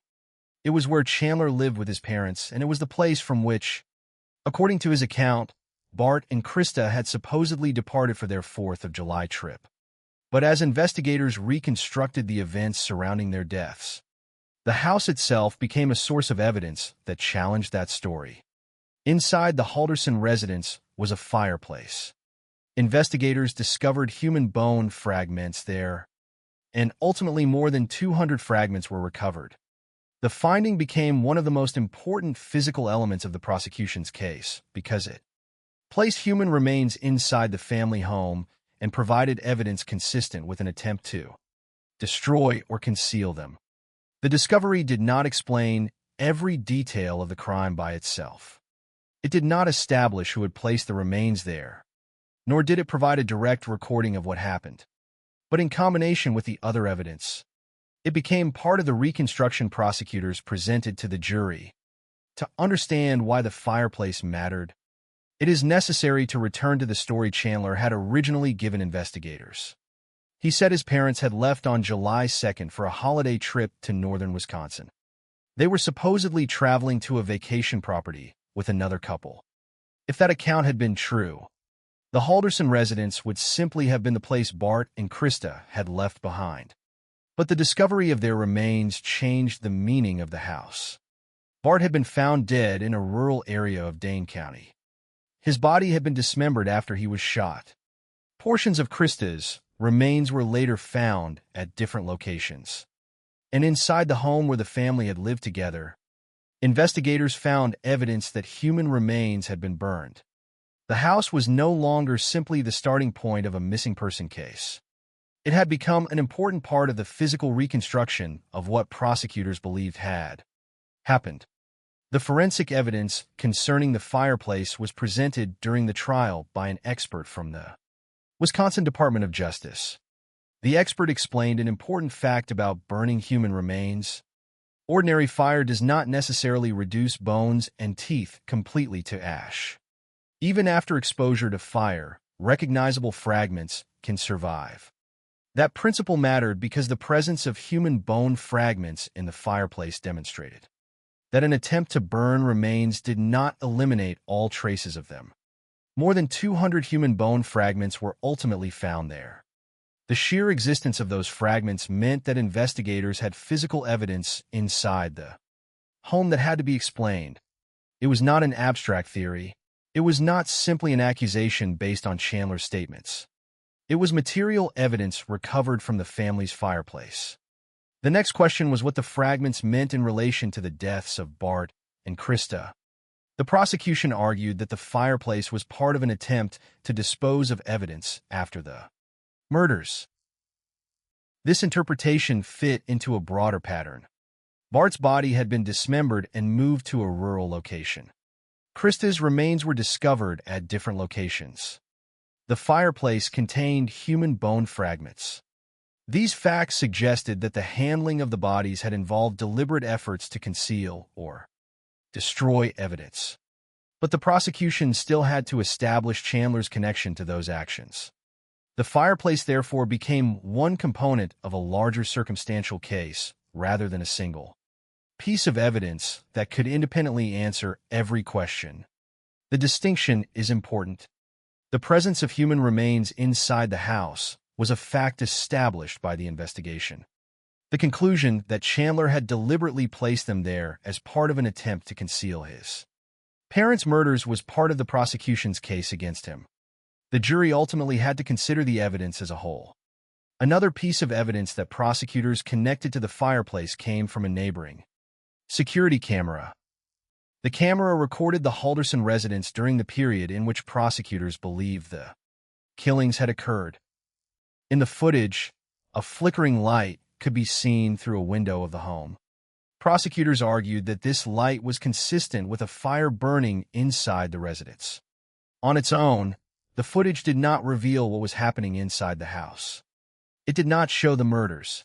It did not show a person placing human remains into the fireplace. And it did not establish the identity of whoever may have been responsible for the fire. Its significance came from the way it corresponded with the physical evidence recovered later. The camera showed unusual light at the residence during the relevant period. Investigators subsequently found more than 200 human bone fragments in the fireplace. Prosecutors argued that these facts were consistent with an attempt to burn remains. The relationship between the camera footage and the fireplace evidence illustrates how the Halderson case was constructed. It was not a case in which investigators had a single piece of video showing the entire crime.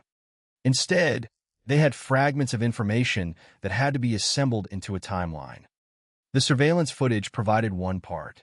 The human remains provided another. Chandler's statements provided another. Digital evidence provided information about his movements.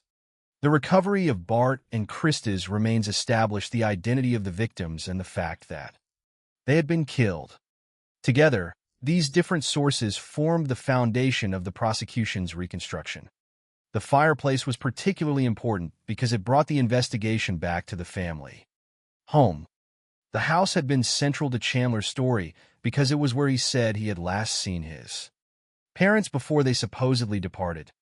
According to the prosecution's timeline, however, the murders occurred on July 1st, before the alleged July 2nd departure. If that timeline was correct, The fireplace was potentially evidence of what happened after the killings and before the story about the vacation was presented to investigators. The home, therefore, represented a crucial point between the alleged murders and the later attempt to explain the parents' absence.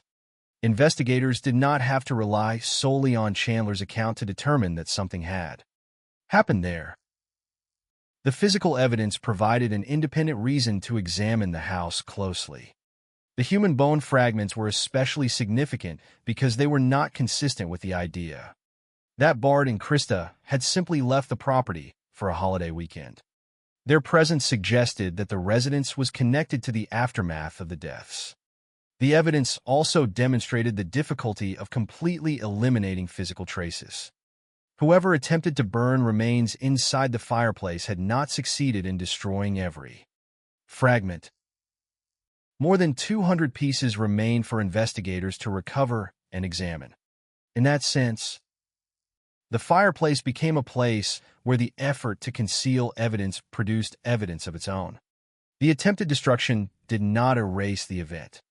It left behind physical remnants that investigators could identify. That does not mean the fireplace alone solved the case.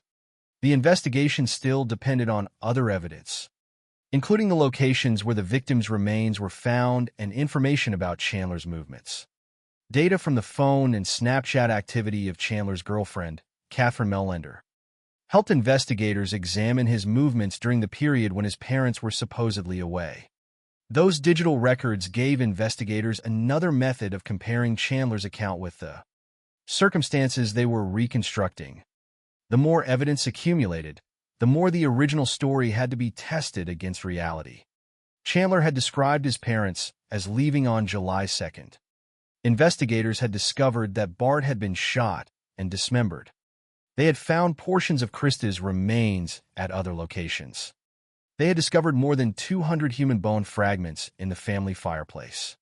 A neighboring camera had captured flickering light through a window during the period prosecutors associated with the killings, and Chandler had already been arrested for providing false information. The fireplace therefore became part of a larger chain of evidence that challenged the idea that the parents had simply disappeared. It also reinforced the prosecution's argument that an effort had been made to conceal what had happened.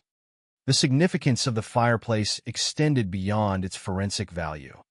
It represented the contrast between the appearance of the Halderson home and what investigators eventually discovered inside it. From the outside, it was a family residence.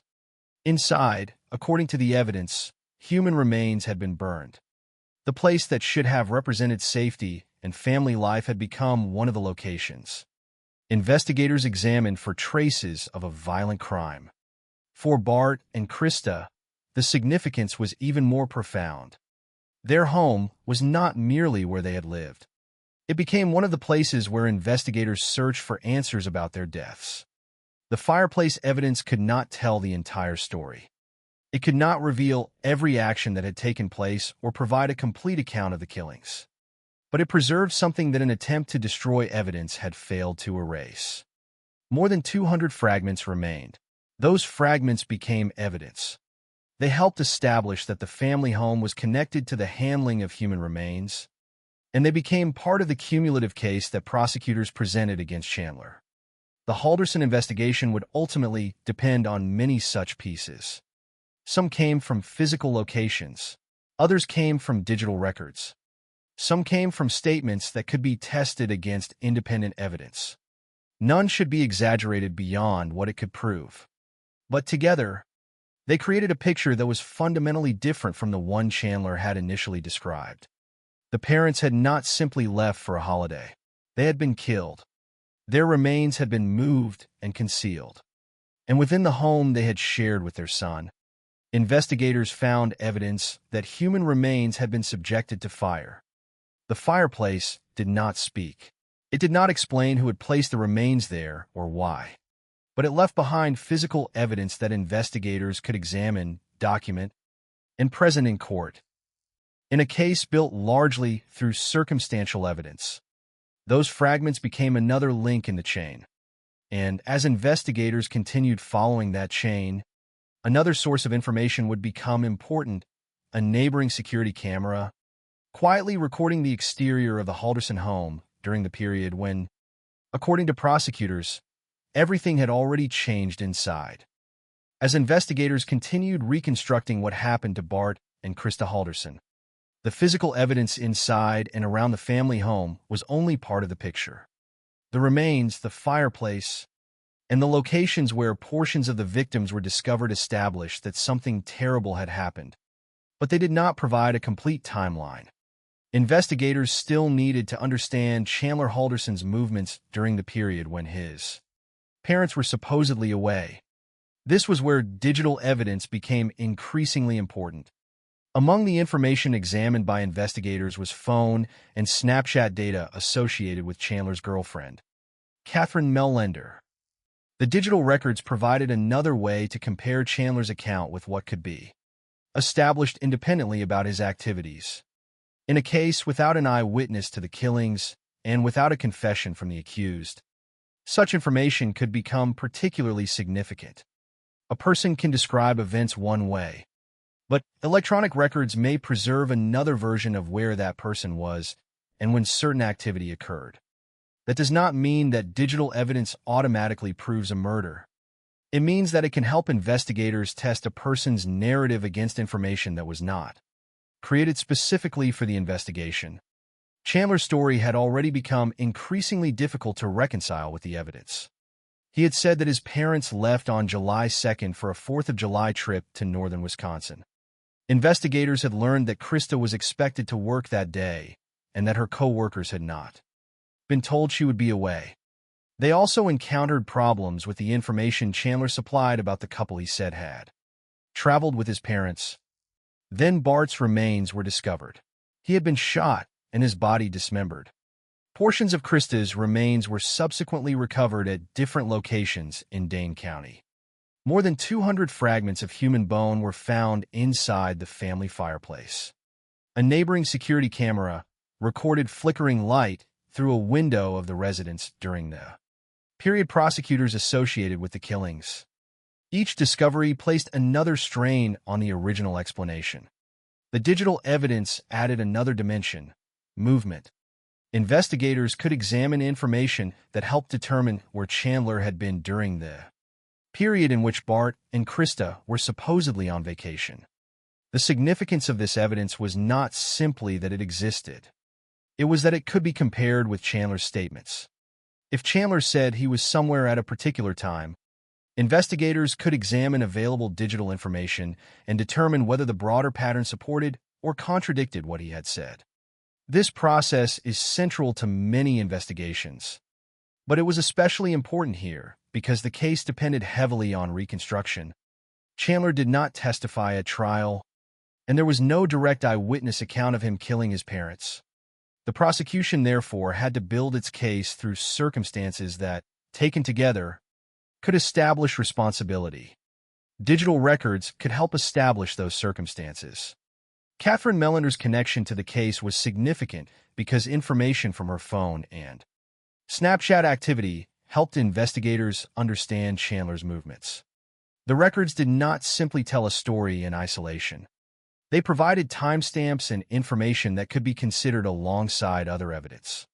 Investigators could compare them with the known dates, the reported disappearance, the locations where remains were discovered, and the timeline presented by Chandler. In that sense, technology became another witness, not a human witness with memories and emotions, but a source of records that could be examined against the competing versions of events. The broader significance of the digital evidence became clearer as the investigation progressed. Chandler had reportedly created a detailed picture of his life for his parents. According to prosecutors, he had told them he was attending Madison Area Technical College, had employment, and was building a future that included an alleged connection with SpaceX and plans to move to Florida. The prosecution argued that these stories represented a long-running pattern of deception. They also argued that Bart was beginning to question aspects of Chandler's educational claims. If Bart discovered that Chandler had not been living the life he had described, the larger story could collapse. Prosecutors presented the possibility that Chandler feared this exposure and that this fear formed part of the motive for the killings. Again, that was the prosecution's theory. Chandler did not take the witness stand to explain his motivations, and the supplied facts do not establish every private conversation that may have occurred between him and his parents. What investigators could establish more concretely were the contradictions in the disappearance story and the physical evidence showing that Bart and Krista had been killed. The digital evidence helped connect those two categories. The missing person story depended upon Chandler's parents having left the house alive on July 2nd. The homicide evidence indicated that they had been killed on July 1st. Chandler's movements during the relevant period therefore mattered. If the digital trail placed him in locations associated with the investigation, those records could become part of the prosecution's attempt to show that he was not merely a son who had innocently reported his parents missing. They could help establish the circumstances surrounding the disposal of the remains in the period after the killings. This was especially important because the prosecution had to account for the movements of the victim's remains. Bart's body was found in a rural area of Dane County.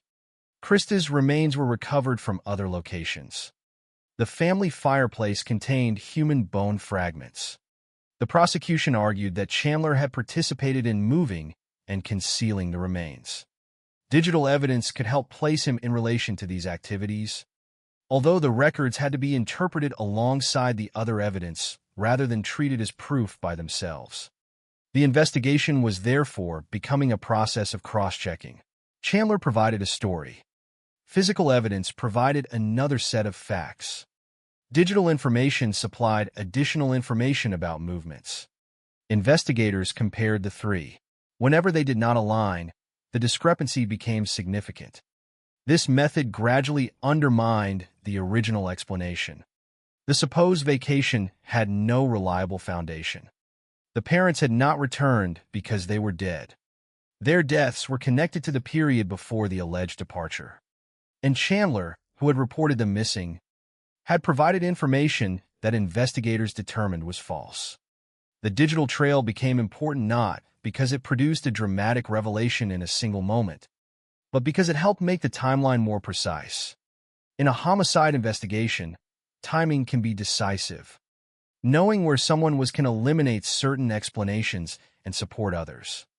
It can also expose contradictions that might otherwise remain hidden. The Halderson case demonstrates this clearly. Chandler's original story relied heavily on a sequence of events. His parents were alive on July 1st. They left on July 2nd. They traveled north, and they failed to return. Investigators eventually established a very different sequence. Prosecutors argued that Bart and Krista were killed on July 1st. Their remains were subsequently handled and concealed, and the vacation story was created to explain their absence.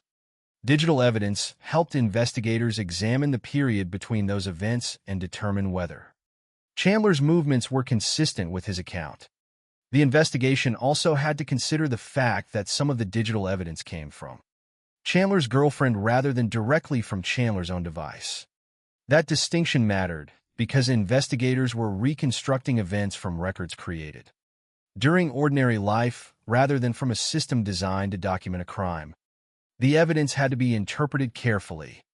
A phone record can show activity, but it does not automatically explain the reason for that activity. A Snapchat exchange can establish communication, but it cannot by itself prove what happened inside a house. Prosecutors therefore presented digital information as part of a broader evidentiary picture. The physical discovery supplied the most devastating facts. Bart and Krista were dead. The digital evidence helped establish where Chandler was and when. The statements helped reveal what he had told investigators. The fireplace and surveillance footage provided additional evidence concerning what may have happened at the residence.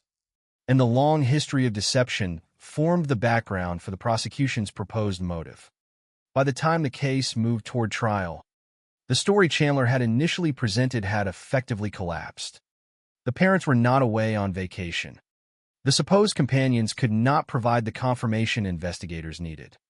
Krista's work schedule contradicted the idea of a routine departure. Chandler had been arrested for giving false information. Bart's body had been recovered. Krista's remains had been found. Human bone fragments had been recovered from the family fireplace. And digital records had helped investigators reconstruct Chandler's activities during the critical period. What remained was the legal question: could this collection of circumstantial and physical evidence prove beyond a reasonable doubt that Chandler himself was responsible for the murders? The defense would argue that there was no eyewitness who had seen Chandler kill his parents and that investigators could not establish every detail of what happened inside the house. That argument would become central at trial. The prosecution, however, would contend that a case does not require an eyewitness when the combined evidence establishes guilt. The jury would eventually have to decide which interpretation of the evidence was convincing. The digital trail could not answer every question. It could not reveal the exact thoughts of Chandler or provide a complete recording of the events inside the Halderson home, but it helped investigators narrow the distance between the story Chandler told and the events the evidence supported. In the end, that was the power of the digital evidence, not that it told the entire story, but that it allowed investigators to test the story they had been given. And with every comparison, another part of the original narrative became harder to sustain. The family vacation disappeared. The missing person mystery disappeared with it. What remained was a double homicide, a trail of physical evidence, and a son whose version of events had become increasingly incompatible with what investigators could prove. By the time Chandler Halderson's case reached trial in January 2022, the story that had first been presented to investigators as a missing person case had been replaced by something far more disturbing. Bart Halderson and Krista Halderson were dead. Their remains had been discovered at different locations in Dane County, while more than 200 fragments of human bone had been recovered from the fireplace inside the family home. Investigators had examined Chandler's statements, his movements, digital information connected to his girlfriend Catherine Mellender, and the circumstances surrounding the supposed 4th of July trip. The prosecution's case was not based on one eyewitness account or a confession.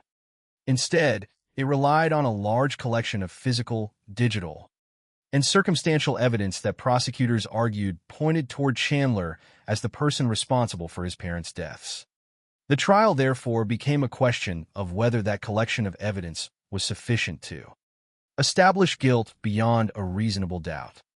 Chandler faced 8 charges, 2 counts of first-degree intentional homicide, 2 counts relating to providing false information concerning missing persons, 2 counts involving the mutilation of corpses, and 2 counts involving hiding corpses. The charges reflected 2 different aspects of the prosecution's case. The homicide charges concerned the deaths of Bart and Krista. The other charges concerned what prosecutors alleged Chandler had done afterward and the false information he had provided during the missing person investigation. From the beginning, one fact was especially important to the defense. There was no eyewitness who had directly seen Chandler murder either parent. No witness could stand before the jury and describe the killings from personal observation. Chandler himself did not testify. Because he chose not to take the witness stand, jurors did not hear him personally explain what happened inside the Halderson home or provide his own account of the evidence presented against him. The defense therefore challenged the prosecution's reconstruction and emphasized the limits of the evidence. The central issue was whether the state could prove Chandler's responsibility without a direct eyewitness or confession. The prosecution, however, presented the case as a chain of interconnected facts. Prosecutors argued that Chandler had spent years creating a false picture of his life. He had told his parents that he was attending Madison Area Technical College, that he had employment, and that he was building a promising future. He had also described an alleged connection with SpaceX and plans to move to Florida. According to the prosecution, these claims were part of a larger network of lies. Bart, prosecutors argued, had begun to question aspects of Chandler's educational story and was positioned to discover that the life Chandler had described was not real. The prosecution's theory was that Chandler feared this deception would be exposed and killed his parents to prevent that from happening. That proposed motive was significant, but it was not presented as a confession from Chandler. It was an interpretation of the evidence advanced by the prosecution. The physical evidence formed the more concrete part of the case. Bart had been shot, and his body had been dismembered. Krista's remains were eventually recovered from different locations. Human bone fragments were found in the fireplace at the family residence. A forensic expert from the Wisconsin Department of Justice explained that bones and teeth can survive an ordinary fire, meaning that an attempt to burn human remains does not necessarily destroy all physical evidence. More than 200 fragments were ultimately recovered. Prosecutors connected that evidence to footage from a neighbor's security camera, which showed flickering light through a window of the Halderson residence during the period prosecutors believed the killings had occurred. The camera did not record the murders themselves, but prosecutors argued that the light was consistent with a fire inside the house and therefore fit with the discovery of human bone fragments in the fireplace. Other evidence concerned Chandler's movements. Information from the phone and Snapchat activity of his girlfriend, Catherine Mellender, helped investigators examine where Chandler had been during the period when his parents were supposedly away. The digital evidence allowed investigators to compare his movements with the story he had provided. Again, the importance was cumulative. The phone and Snapchat information did not independently explain the murders, but it provided another method of testing Chandler's account against circumstances that could be independently examined. The original story was increasingly difficult to reconcile with the evidence. Chandler had said his parents left on July 2nd for a 4th of July weekend trip to northern Wisconsin. Yet investigators learned that Krista was expected to work on July 2nd and had not told coworkers she would be absent. Chandler also had difficulty providing reliable information about the couple he said had traveled with his parents. Then Bart's remains were found. His death had not occurred during an unexplained absence. He had been shot and his body had been dismembered. Krista's remains were subsequently found as well. The supposed vacation story could no longer account for their disappearance. On July 8th, Chandler had already been arrested for providing false information to investigators. At trial, these contradictions became part of the larger picture the jury was asked to evaluate. The defense challenged the prosecution's interpretation. Without an eyewitness to the murders, the defense could argue that investigators could not establish precisely what happened inside the home. Physical evidence could establish that Bart and Krista had died, but the defense could question whether it established every action attributed to Chandler. Digital evidence could provide information about movements, but movement alone does not automatically prove murder.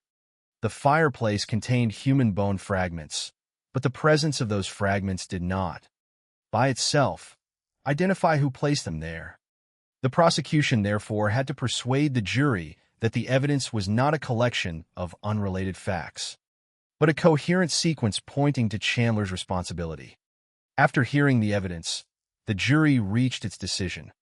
On January 20th, 2022, after more than 2 hours of deliberation, jurors found Chandler Halderson guilty on all 8 charges. The verdict meant that the jury accepted the prosecution's case beyond a reasonable doubt. The 2 most serious findings were the convictions for first-degree intentional homicide and the deaths of Bart and Krista. The verdict also established his guilt on the charges connected to providing false information and the handling and concealment of the bodies. For the Halderson family, the verdict brought a legal conclusion to the question of responsibility. Even though it could not undo what had happened, Bart and Krista would not return home. The family life that had existed before July 2021 had been permanently destroyed. The sentencing followed on March 17, 2022. Judge John Hyland sentenced Chandler to life imprisonment without the possibility of parole for the murders of his father and mother. Additional sentences were imposed for the other convictions, but they did not alter the fundamental reality created by the 2 life sentences. Chandler would spend the rest of his life in prison without the possibility of release. The case did not end entirely with sentencing. In 2023, some of the charges related to concealing the bodies were dismissed on procedural grounds. However, the 2 murder convictions and the life sentences without the possibility of parole remained in place. By June 2026, the Wisconsin Supreme Court had declined to review the case further. Chandler Halderson, therefore, remained imprisoned under the life sentences imposed for the murders of Bart and Krista. What makes the case particularly unsettling is not simply the violence of the deaths. It is the contrast between the ordinary family story that initially appeared and the reality investigators eventually uncovered. Chandler had presented a future involving education, employment, professional ambitions, SpaceX, and a move to Florida. According to prosecutors, much of that future was built on lies.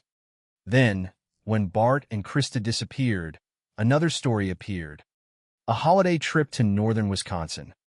But that story collapsed as investigators compared it with the evidence. The missing parents became homicide victims. The family home became a crime scene. The fireplace became a source of forensic evidence. The neighboring camera became part of the timeline.